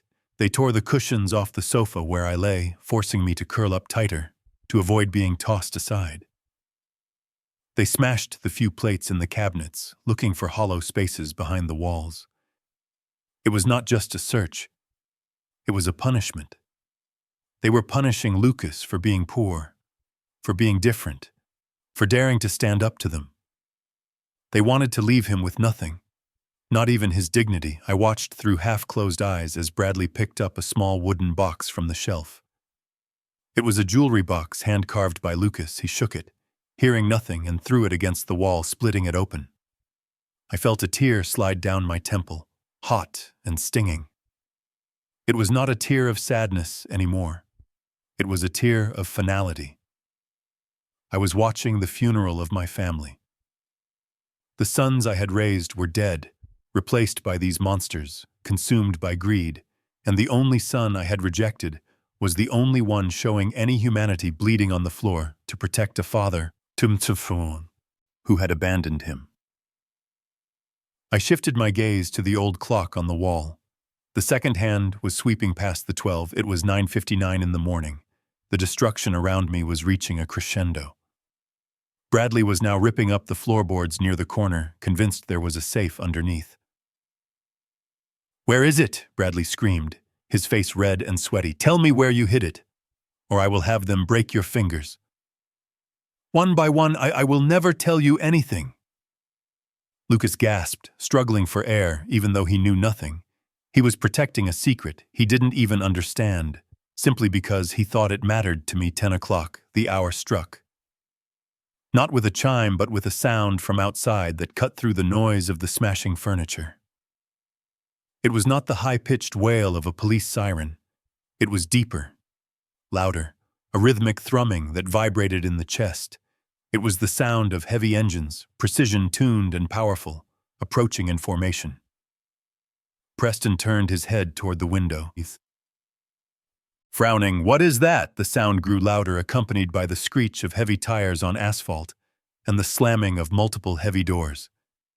It sounded like an army had arrived. The bodyguards stopped their destruction, looking at Preston for instructions. Bradley froze, holding a broken lamp in his hand. "Is that the cops? Did you call the cops?" Preston moved to the window, peering through the grime-covered glass into the street below. His face went slack, his jaw dropping open in genuine confusion. "That is not the police," he whispered. That is a motorcade." "A motorcade?" Bradley asked, running to the window, dropping the lamp. "Black SUVs, limousines, flags. Who the hell is coming here?" "The president." I took a deep breath, filling my lungs with the dusty air of the room. The pain in my chest was gone, replaced by a cold iron resolve. I reached under the blanket and gripped the handle of the cane I had hidden there, not because I needed it to walk, but because I needed a weapon of authority. It was time the play was over. The curtain was coming down, and the reviews were going to be devastating. I sat up slowly, the blanket sliding off my shoulders, revealing not the frail old man they thought was dying, but the man who had built an empire from steel and grit. "It is not the President, Bradley," I said, my voice cutting through the silence of the room, clear and commanding. They all spun around, staring at me as if a corpse had just sat up in a coffin. Even Lucas looked up from the floor, his eyes wide with shock. "It is the board of directors." "Oh!" Continued, swinging my legs over the edge of the sofa and standing up to my full height, smoothing down the front of my flannel shirt. "And they are here to witness the hostile takeover of your lives." Preston looked from me to the window, then back to me, fear dawning in his eyes as the heavy footsteps of my personal security team thundered up the stairs, answering the call of the siren. The door burst open, not kicked in this time, but opened with precision, and 5 men in tactical suits with earpieces flooded the room. Weapons drawn but pointed directly at the bodyguards. "Drop it!" the lead agent shouted, his voice booming. The bodyguards dropped Lucas and backed away, hands in the air, realizing instantly they were outgunned. I walked over to Lucas, extending a hand to help him up. He took it, his grip bloody but strong. I pulled him to his feet and then turned to face Preston and Bradley, who were now backed against the wall, trembling. "You wanted a show, boys," I said, my voice low and dangerous. "You wanted to see what I was worth. Well, look out the window. The convoy outside is worth more than everything you own combined. And the man standing in front of you is about to foreclose on your future." The heavy boots of the tactical team had silenced the room, but it was the arrival of the man in the pinstripe suit that truly sucked the oxygen out of the air. Benedict Stone walked through the shattered doorway, stepping over the broken remains of Lucas' wedding photo, with the grace of a man who owned the pavement beneath his feet. He was flanked by 4 more men, but these were not police officers. They were corporate security, the kind that guarded nuclear secrets and vault codes. Benedict adjusted his silk tie, his expression unreadable behind his wire-rimmed glasses, and scanned the room. His eyes resting briefly on Lucas' bleeding lip before shifting to Preston. Preston let out a breath that was half laugh and half sob, relief washing over his sweaty face. He straightened his coat, trying to regain the composure of a CEO, even though he was currently standing in a trashed apartment in the South Side. "Benedict," he stammered, stepping forward, ignoring the laser sights of the security team. "Thank God you are here. These maniacs, these people, they have kidnapped my father. They are holding him hostage, trying to coerce him into changing the will. You need to document this. You see the violence, you see the instability." Benedict said nothing. He simply placed his leather briefcase on the only table that hadn't been overturned, clicking the latches open with a sound that echoed like a judge's gavel. Preston took this silence as agreement. He puffed out his chest, pointing a shaking finger at Lucas. "I want you to draft the papers right now, Benedict. A full disinheritance clause.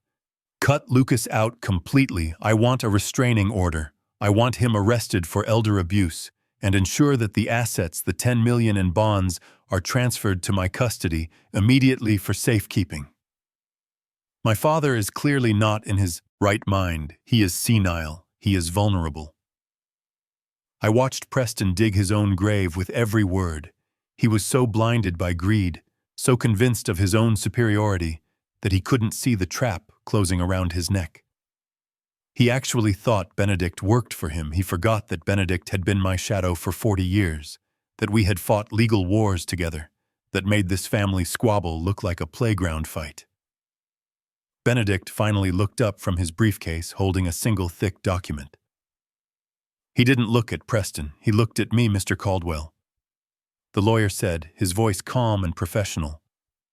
The papers are ready for execution, as we discussed last week. Preston frowned, looking between the lawyer and me last week. What are you talking about? Dad has been missing for 2 days. He has been delirious. I decided it was time to end the charade once and for all. I took a step forward, the floorboards creaking under my boots. I didn't need the cane anymore. I didn't need the stoop.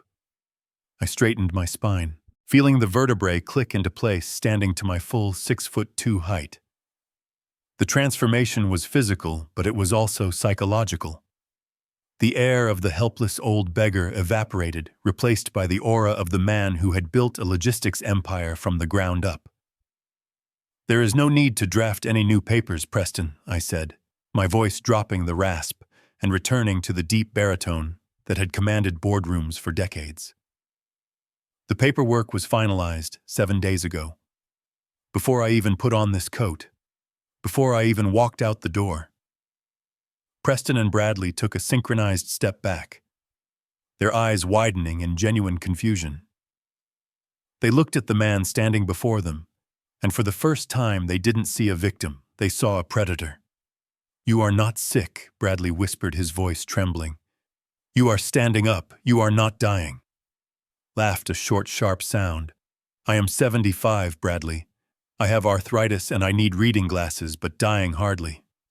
The heart attack, the angina. It was all theater. The pills Lucas bought with his wedding ring were sugar tablets. And the doctor who called you with the grim prognosis, he is an actor I hired from the local theater guild. Preston's face went from pale to a deep, blotchy red. You lied to us, you manipulated us, you made us think you were dead just to what? To play a sick game, to conduct an audit. I cut him off, my voice rising, shaking the dust from the ceiling. I needed to know the true value of my assets. And I am not talking about trucks or warehouses, Preston. I am talking about you. I am talking about my blood. I wanted to know what would happen when the money ran out, when I was no longer the bank of Dad, but just a burden. And you failed. I pointed at the destruction around the room, at Sarah cowering in the corner, at Lucas bleeding on the floor. You failed spectacularly. You didn't just fail, you proved yourselves to be morally bankrupt. But I am not finished yet. I reached into the pocket of my flannel shirt and pulled out my smartphone. It was a stark contrast to the poverty I was dressed in, a symbol of the power I still held. I tapped the screen and held it up. The display showed a call connecting to the private banking division of Chase Morgan. Preston saw the number and his knees actually buckled. Dad. Wait, what are you doing? Press the speakerphone button. The line rang once before a crisp, professional voice answered. Mr. Caldwell, good morning. We have been expecting your call. Execute protocol. Omega, I said, staring directly into Preston's terrified eyes. Protocol Omega, Preston screamed, lurching forward. Dad, no, you cannot do that. That is the nuclear option. The voice on the phone didn't hesitate. Understood, Mr. Caldwell, freezings all assets associated with Preston, Caldwell, and Bradley. Caldwell immediately, flagging all accounts for forensic accounting review regarding suspected embezzlement and money laundering. We are notifying the SEC and the IRS as we speak. The credit lines are being severed now, no. Bradley shrieked, pulling out his own phone, tapping frantically at his banking app. My margins. The call. I need that liquidity. You are destroying me. I watched as Bradley's face crumbled, looking at his screen. The notifications were already rolling in. Account suspended, card. Declined assets, frozen. The digital empire he had built on leverage, and my money was vanishing in real time. You destroyed yourselves, I said coldly. You thought you could strip me bare. You thought you could pick my bones clean while I was still warm. Well, welcome to the real world, boys. In the real world, you do not get to inherit what you did not earn, and you certainly do not get to keep what you tried to steal. Lucas stood up slowly, wiping the blood from his mouth. Looking from me to his brothers, he didn't look happy. He looked sad.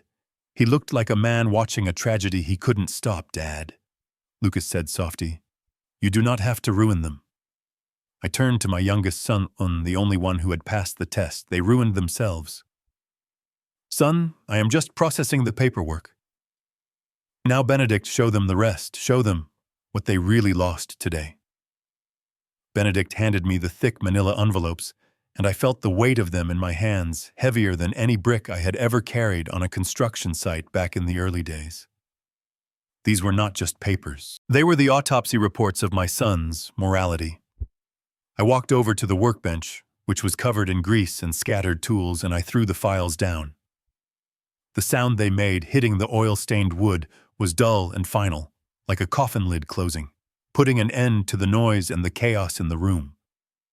Preston and Bradley flinched at the sound, their eyes locked on the documents, knowing instinctively that their secrets had been excavated. I opened the first folder, revealing a series of bank transfers and photographs taken by private investigators.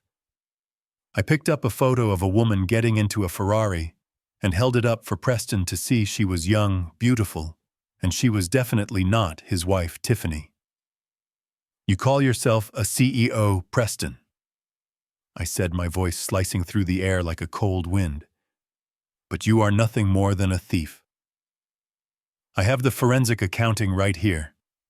You diverted $5 million from the company pension fund, the fund meant for our truck drivers, for the men and women who break their backs for us, and you used it to buy a penthouse in Miami for your mistress. Preston's face turned a shade of gray I had never seen before. He opened his mouth to speak, to deny it, but I cut him off, tossing a spreadsheet onto the pile. Do not bother lying. The paper trail is irrefutable. You forged my signature on the authorization forms. You betrayed the people who trusted you to feed your own lust, and now the FBI is looking at these same numbers, wondering why a logistics company is funding a luxury lifestyle in South Beach. I turned to Bradley, who was shaking so hard his teeth were actually chattering. I picked up the second file, throwing it at his feet. It slid across the floor, stopping against his polished shoe. And you, the financial wizard, I sneered. You told me you were trading stocks, but you were washing dirty money for the cartels through cryptocurrency exchanges. We tracked the wallets, Bradley. We know about the $9 million you laundered last month alone. You are not a trader. You are a criminal accomplice. The feds are not just coming for your money. They are coming for your freedom. And unlike me, the cartel does not forgive debts. The silence that followed was absolute, broken only by the sound of sirens getting louder. Outside, real police sirens, this time mixing with the hum of the corporate convoy. It was the soundtrack of their destruction. The transformation in my sons was immediate and pathetic. The arrogance, the posturing, the cruelty. It all evaporated, leaving behind two terrified children who had been caught with their hands in the jar. But this jar was full of vipers. Preston was the first to crumble. He dropped to his knees, right there on the dirty floor of the garage, ruining his suit. In the grime he so despised, Dad. Please, he sobbed, reaching out to grab my pant leg, his hands shaking. You have to stop them. You can call Benedict off. You can fix this. It was a mistake. I was going to pay it back. I swear. I was just borrowing it. The market turned. Against me, I did not mean to hurt the company. Bradley fell down beside him, clutching his head in his hands, rocking back and forth, terror in his eyes. Dad, they will kill me. If I go to prison, the gangs will kill me. You have to help me. I am your son. You cannot let them take me. I did it for the family. I wanted to prove I could make big money like you. I looked down at them, feeling a profound sense of nausea. These were the men who yesterday had looked at me shivering in the snow and told me to die because I was bad for their image. Now they were begging for the very compassion they had refused to give. It is funny, I said, my voice low and devoid of warmth. Yesterday, when I begged for a place to sleep, you told me to get out. You told me I was a liability. Now you want me to be your savior. Suddenly, a shrill voice cut through their sobbing. Tiffany Preston's wife stepped forward. Her face was twisted, not with fear for her husband, but with self-preservation. She looked at Preston kneeling on the floor with pure disgust. I did not know. She screamed, pointing a manicured finger at him. I did not know about the embezzlement. Harry? You have to believe me, he lied to me too, and a mistress. He has a mistress. While I am planning his charity galas, she turned to me, her eyes wide and pleading, trying to distance herself from the sinking ship. Harry, I am a victim here too. I am the mother of your grandchildren. You cannot let me go down with him. I had nothing to do with the fraud. I want a divorce. I am filing for divorce right now. Preston looked up at her. Betrayal written all over his face. Tiffany, how can you say that? You spent the money. You have the jewelry, the cars. Shut up, she shrieked, kicking at him with her heel. You are a loser, Preston, a lying, cheating loser. I am not going to jail because you are incompetent. Harry, please tell the police I am innocent. I watched them turn on each other like rats in a barrel. It was the final confirmation I needed. Their loyalty was transactional. Their love was conditional. They were not a family. They were a corporation of greed, and now that the bankruptcy was here, they were liquidating each other. Enough, I roared the word, echoing off the metal walls, silencing their bickering. I stepped back, creating a physical distance between myself and the wreckage of my lineage. I looked at Lucas, who was standing by the window holding Sarah, doing his best to shield her from this ugliness. He looked sad, not triumphant, just sad. That was the difference. I looked back at Preston and Bradley and Tiffany kneeling in the dirt. You three, I said, my voice steady, carrying the weight of a judge passing sentence. You made a fatal miscalculation. You thought that because I gave you access to wealth that you owned it. You thought the mansions, the cars, the credit cards belonged to you. You forgot who signed the checks. I signaled to Benedict, who opened his briefcase again, pulling out a single document stamped with a red seal. You kicked me out onto the street because you thought I was poor, I said, allowing a small, cold smile to touch my lips.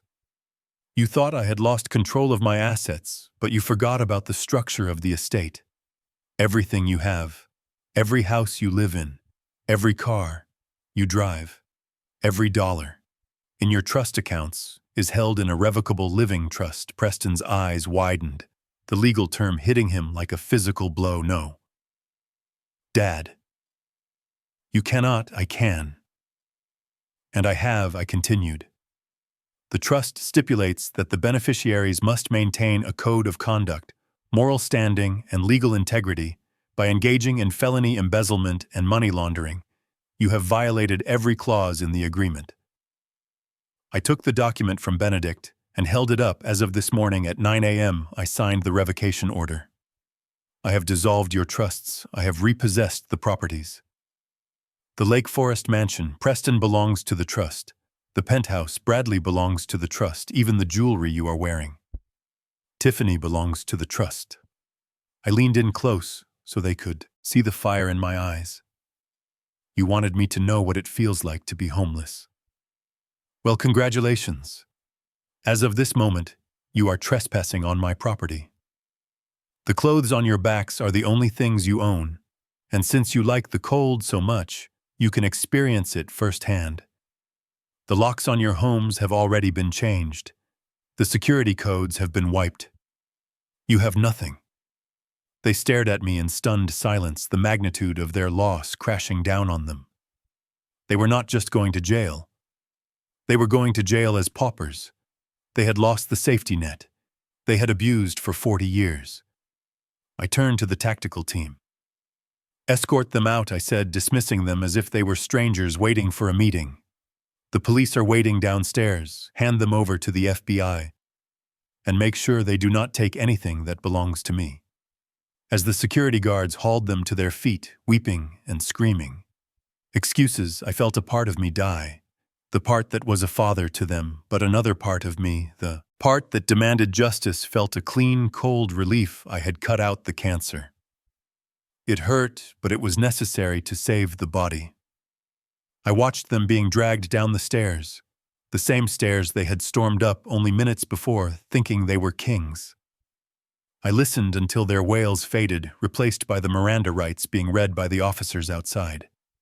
Then I turned to the only two people left in the room, Lucas and Sarah, who were staring at me with wide disbelief, wondering if the hammer was about to fall on them too. But I had a different kind of judgment for them.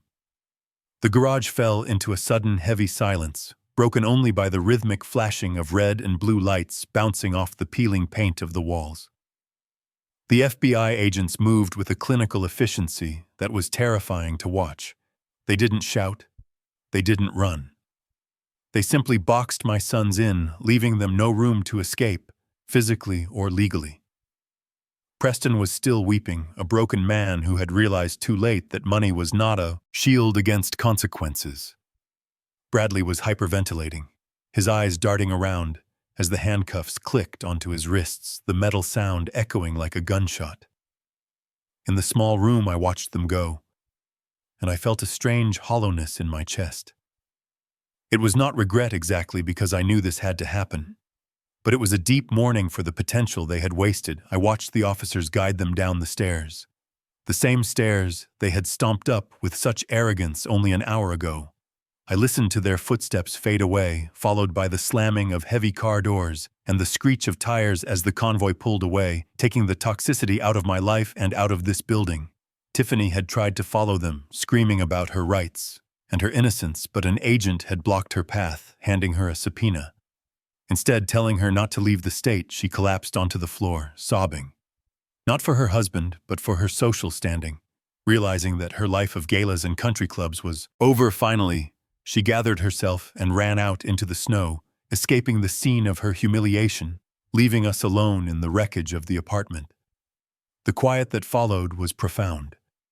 It was the kind of silence that comes after a violent storm, when the wind dies down, and you are left surveying the damage. Lucas was standing in the middle of the room, his chest heaving, his lips split and bleeding, his mechanic jumpsuit torn at the shoulder.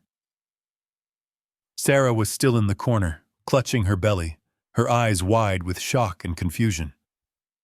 They looked at me, but they didn't move toward me. They didn't know who I was anymore. Yesterday, I was their helpless father. Today, I was a titan who had just crushed his own children with a phone call. I walked over to the window and watched the last of the police cars disappear around the corner. Then I turned back to them, the mask of the billionaire slipping back into the face of a father. Lucas looked at me warily, and I could see the question burning in his eyes. He was wondering if he was next, if this was all just a game to me, and he was just another pawn to be moved or discarded. I sighed, letting the exhaustion finally show on my face. "I am sorry you had to see that, Lucas," I said, my voice soft, breaking the tension. "I never wanted it to come to this. I gave them every chance to be decent men, every chance to show just an ounce of humanity, but they chose their path." Lucas swallowed hard, wiping the blood from his mouth with the back of his hand. You really sent them to prison. Dad, you really did it. They sent themselves. Lucas, I corrected, stepping carefully over the broken glass of his wedding photo. I just stopped protecting them from the consequences of their actions. There is a difference. I signaled to Benedict, who was standing quietly by the door, holding a small black velvet box. Benedict walked over and placed it in my hand, giving me a nod of respect before stepping back. I looked at the box, feeling the texture of the velvet under my thumb. It was small, but it carried more weight than the thick legal files I had thrown at Preston. I walked up to Lucas and Sarah, stopping just a few feet away. I looked at Lucas's hands, hands that were stained with grease and oil, hands that worked hard every single day to put food on the table, hands that had sold their most precious possession to save a dying old man. "Give me your hand, son," I said gently. Lucas hesitated for a second, then slowly reached out. I took his hand, turning it over, palm up, exposing the pale strip of skin on his ring finger where his wedding band used to be. The sight of it made my throat tighten again. "You made a choice last night, Lucas," I said, looking him in the eye. "You chose to sacrifice the symbol of your love to save my life. You walked into that pawn shop and let a shark rob you blind because you thought I was worth it." I opened the velvet box. The light in the room seemed to catch the object inside, making it flare with a brilliance that made Sarah gasp. Sitting there on black velvet was Lucas's gold wedding band, the one he had sold for $900. But next to it, welded seamlessly into the gold setting, was a diamond, a massive, flawless 5-carat diamond that shimmered with an inner fire. "I went back to the pawn shop 10 minutes after you left," I explained. "My security team paid the broker a visit. We didn't just get the ring back, we had a little chat about fair business practices." I took the ring out of the box and pressed it into Lucas's palm. "Had a jeweler friend of mine work on this." "Overnight," I continued, "this is not just a ring anymore, Lucas. It is a medal. It is a medal of honor for the only man I know who understands the true value of loyalty. I had the diamond set into the band to remind you that pressure doesn't break you, son. Pressure is what turns coal into diamonds. And you are the toughest diamond I have ever seen." Lucas stared down at the ring, his mouth opening and closing, unable to find the words. Tears spilled over his lashes, tracking through the grime on his face. Sarah covered her mouth, crying softly, looking at the ring that was now worth more than the entire building they lived in. Lucas choked out, looking up at me. "You didn't have to. This is too much." "It is not enough," I said, shaking my head. "It is nowhere near enough for what you did." I turned to Benedict again, and this time the lawyer stepped forward, clearing his throat, opening a leather-bound portfolio that contained a single pristine document. The paper was thick, cream-colored, and stamped with the official seal of the Caldwell Corporation. Benedict adjusted his glasses, looking from me to Lucas, his expression solemn, but with a hint of a smile at the corner of his lips. "Mr. Lucas Caldwell, Mrs. Sarah Caldwell." Benedict began, his voice filling the small room, formal and precise, acting under the direct instruction of Mr. Harrison Caldwell, and in accordance with the revocation of the previous family trusts. I am here to read the terms of the new living will and immediate asset transfer. Effective as of this morning. Lucas looked at me, panic flickering in his eyes. "Asset transfer, Dad. We do not need money. We are fine. We can work." "Just listen, Lucas," I said, putting a hand on his shoulder, forcing him to stay still. "Just listen." Benedict continued, ignoring the interruption. "The document states that due to the gross misconduct of the former beneficiaries, Preston and Bradley Caldwell, they have been permanently removed from the line of succession. Therefore, the entirety of the Caldwell estate, including all liquid assets, real estate holdings, and the controlling interest in Caldwell Logistics, is hereby transferred to the sole remaining beneficiary." Benedict paused, letting the words hang in the air for a second, before delivering the number. "Mr. Lucas Caldwell, you are now the owner of 100% of the shares of Caldwell Logistics. The current market valuation of the corporation, after this morning's trading, is $58 million. $58 million. The number didn't even sound real.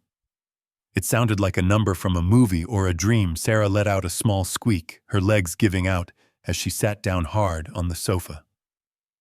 Lucas went pale, paler than he had been when the bodyguards were beating him. He looked at me, his eyes wide with shock, shaking his head slowly. "Oh," he whispered, "Oh, Dad." I cannot. I am a mechanic. I fix cars. I do not know how to run a company. I cannot take $58 million. You are not just a mechanic. Lucas, I said, my voice firm. You are a Caldwell, and you have something your brothers never had. You have a heart. You can hire people to do the math, son. You can hire people to manage the trucks, but you cannot hire someone to have a conscience. You are the only one I trust to lead this company into the future. You are the only one who will treat the workers like human beings because you know what it is like to be one. Lucas looked at the document in Benedict's hand as if it were a bomb, $58 million. It was enough to buy the whole neighborhood. It was enough to change the world. And there is one more thing, Benedict added, turning the page, looking around the destroyed apartment, looking at the water stains on the ceiling, regarding this property, the garage and the apartment above it. Lucas looked up, protective instinct kicking in again. Wait, we paid the rent, Dad. You paid the rent. This is our home. You cannot take this. I stepped in, walking over to the window, looking out at the snowy street, at the dilapidated buildings of the south side. We are not keeping this place, Lucas, I said, turning back to him. I bought the debt on this building this morning just before Preston arrived. I own it now. Lucas looked crushed. Dad, please, I know it is a dump, but it is ours. We brought our first baby home here. Well, we will bring the baby home here. No, you won't, I said, cutting him off. My voice was stern, but my eyes were smiling. You won't bring my grandson home to a drafty apartment above a garage. I am ordering the immediate demolition of this building, demolition. Lucas gasped. But we are tearing it down, I said, walking over to Sarah and helping her stand up. And on this lot, we are going to build a state-of-the-art community center and a free maternity hospital for the women of the South Side. And we are going to name it the Eleanor Caldwell Center after your mother, Sarah. Burst into fresh tears, burying her face in her hands, Lucas looked at me, and for the first time the shock gave way to a smile that broke through the pain and the blood and the years of estrangement. You are going to build a hospital, he asked, his voice trembling. We are going to build a hospital, I corrected, putting my arms around both of them. And you are going to run the foundation that pays for it. You are done fixing cars, Lucas. It is time to start fixing lives. I held them close, my son and my daughter-in-law, feeling the warmth of their gratitude washing away the cold of the last 2 days. I had lost 2 sons to greed, but I had found the one who mattered. And as I stood there, in that broken down apartment, holding a $58 million family, in my arms, I knew that the beggar billionaire was the richest man in the world, not because of the check, but because of the people standing beside him. The police sirens had faded completely, now replaced by the sound of the wind outside, but inside it was warm. Finally, it was warm. 30 days is a short time in the grand scheme of a life, but it is long enough to rewrite a destiny completely. The glass-walled boardroom of Caldwell Logistics was usually a place of shouting matches and ego battles, a Shark Tank where Preston used to pace back and forth, screaming about profit margins and cutting corners. But today, the room was quiet, not the silence of fear, but the silence of respect. Lucas sat at the head of the long mahogany table wearing a navy blue suit that I had bought him. It fit him perfectly, but he still looked at his hands, occasionally as if surprised to see them clean of grease and oil. He didn't look comfortable in the leather chair yet, but he looked commanding in a way his brothers never did, because he wasn't trying to be the smartest person in the room. He was trying to be the most decent. I sat in the corner, quietly observing my retirement. Finally official, Lucas was addressing the board of directors, men and women who had initially been skeptical about a mechanic taking over a Fortune 500 company. But in just 4 weeks, Lucas had won them over, not with spreadsheets, but with character. He had already reinstated the pension fund that Preston had raided. He had approved a 10% raise for the long haul, drivers paying for it by slashing the executive bonus packages, including his own. And right now, he was listening intently to the head of human resources discussing maternity leave policies. We need to do better than the minimum. Lucas said, his voice steady. We are a family company, and that means we take care of families, extending full pay for 6 months for all new parents, effective immediately. The room murmured in agreement, watching him with a mix of awe and relief simply because he led with empathy. The ghost of his brother's greed had been exorcised from the building, replaced by the spirit of hard work that I had founded this place on 50 years ago. While Lucas was building a future 5 miles away in Grant Park, my other 2 sons were confronting their past. The wind off Lake Michigan was still biting cold, a cruel reminder of the night they had left me to freeze. But today I was warm, and they were the ones shivering. The court had been swift and merciless given the amount of evidence Benedict had compiled. The judge denied bail citing flight risk and ordered them to perform community service while awaiting final sentencing, which was looking like 10 to 15 years. In federal prison. Preston and Bradley were wearing bright orange vests over gray jumpsuits aimed at humiliating them, as much as identifying them. They were walking along the walking path, holding trash pickers and plastic bags stabbing at discarded wrappers and cigarette butts. Passers-by stopped to stare, some recognizing the fallen princes of Chicago, whispering behind their hands and pointing phones to record the spectacle. Preston looked aged 10 years in a month. His hair was graying at the temples without his stylist, and his face was gaunt. He stabbed at a soda can, missing it twice, cursing under his breath, blaming the wind, blaming the judge, blaming everyone but himself. Beside him, Bradley looked catatonic, moving like a robot. His eyes dead. He had lost more than money. He had lost his identity without the adrenaline of the trading floor. Without the validation of his sycophants, he was just a man in an orange vest, picking up garbage.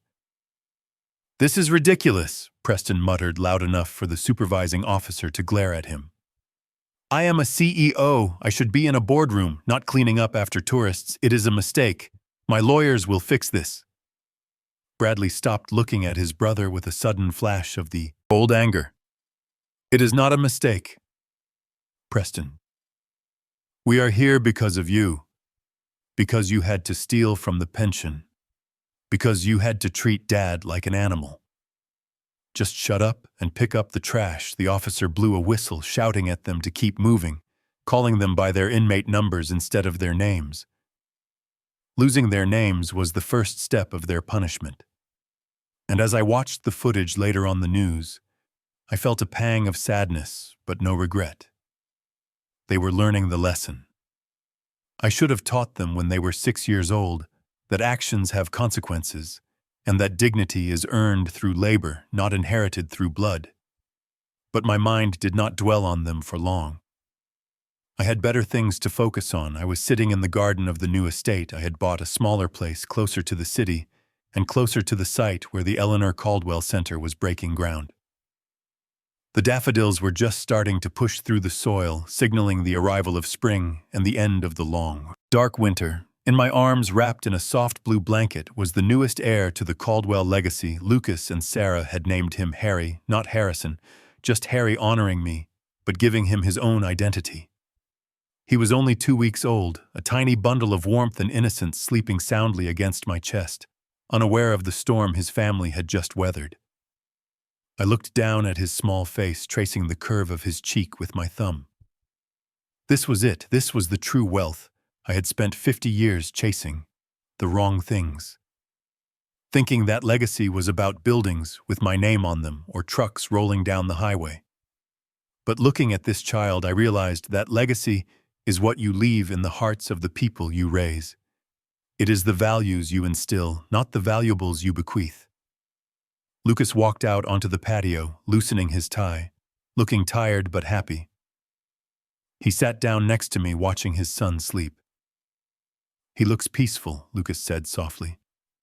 "He is safe," I replied, rocking the baby gently. "He will never know the hunger we felt, Lucas. He will never know the cold, but we have to make sure he knows the value of things, not just the price. We have to teach him that kindness is a strength, not a weakness."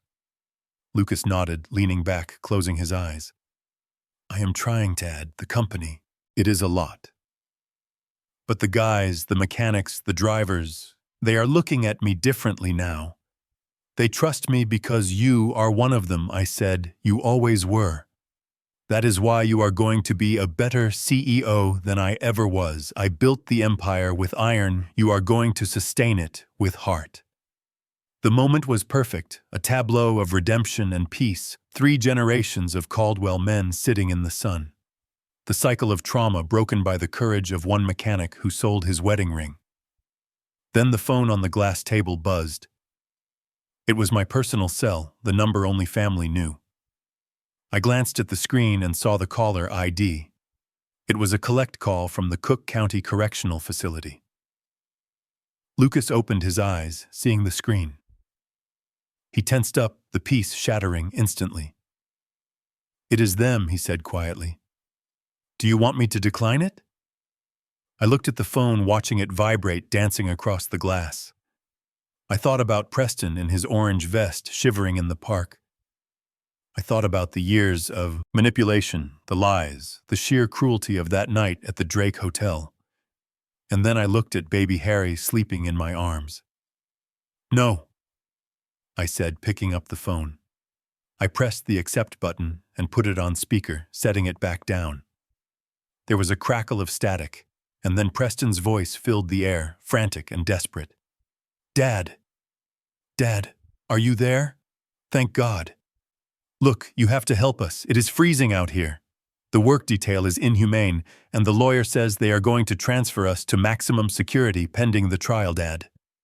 Please, I am sorry, okay?" I said. "I was sorry. You made your point. Send the bail money. Put up the bond. We can fight this from the outside. I am your son, Dad.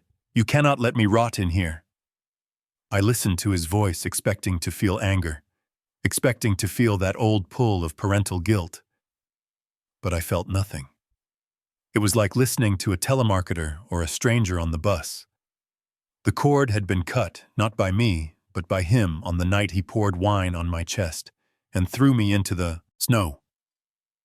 Dad Bradley's voice joined in weeping. "I cannot do this, Dad. They are going to eat me alive in there. Please, just 10%. We will sign whatever you want. Just get us out." I looked at Lucas.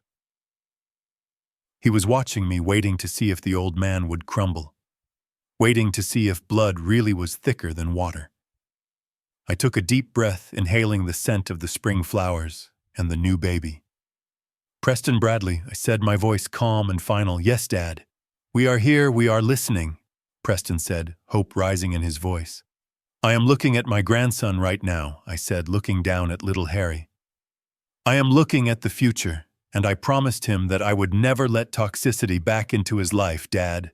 "What are you talking about?" Preston screamed. "No, do not do this. Consequences, boys," I said simply.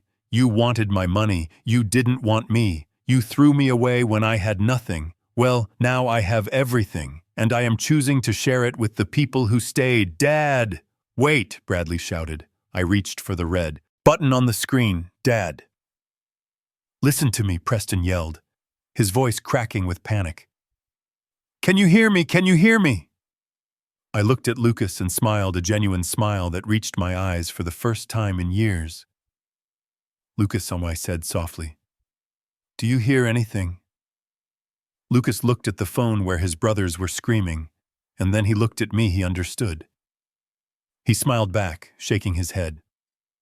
"No, Dad," he said, checking his watch. "I do not hear a thing. Just the wind." I tapped the screen, ending the call. The silence that followed wasn't empty. It was full of birdsong and the rustling of leaves and the soft breathing of the baby. It was the sound of a new beginning. I looked out at the horizon where the sun was setting, painting the sky in shades of gold and violet. My journey as a businessman was over. My journey as a father to Preston and Bradley was over. But my journey as a grandfather and as a man who finally understood the meaning of wealth was just beginning. I closed my eyes, holding the baby tighter, feeling the beat of his tiny heart against mine, proving that life goes on, that love wins, and that sometimes you have to lose everything to find out what really matters. Thank you for listening to my story. It was a long road from the cold streets of Chicago to this warm garden, but every step was worth it to find the truth about my family. If this story touched you, if it made you hug your children a little tighter, or reevaluate who you let into your life, please share it. Because the world needs to know that money is just paper, but family is the ink that writes our history. And I have a question for you parents out there. If you were in my shoes, if your children treated you like a burden when they thought you were broke, would you have forgiven them, or would you have done exactly what I did? Let me know in the comments below, and I read every single one. If you enjoyed the story of the beggar billionaire, please hit the like button and subscribe to the channel for more stories about justice, redemption, and the complex reality of human nature. Support the channel if you can, so we can keep bringing you these narratives. See you in the next story. With love and respect, Harrison Caldwell signing off.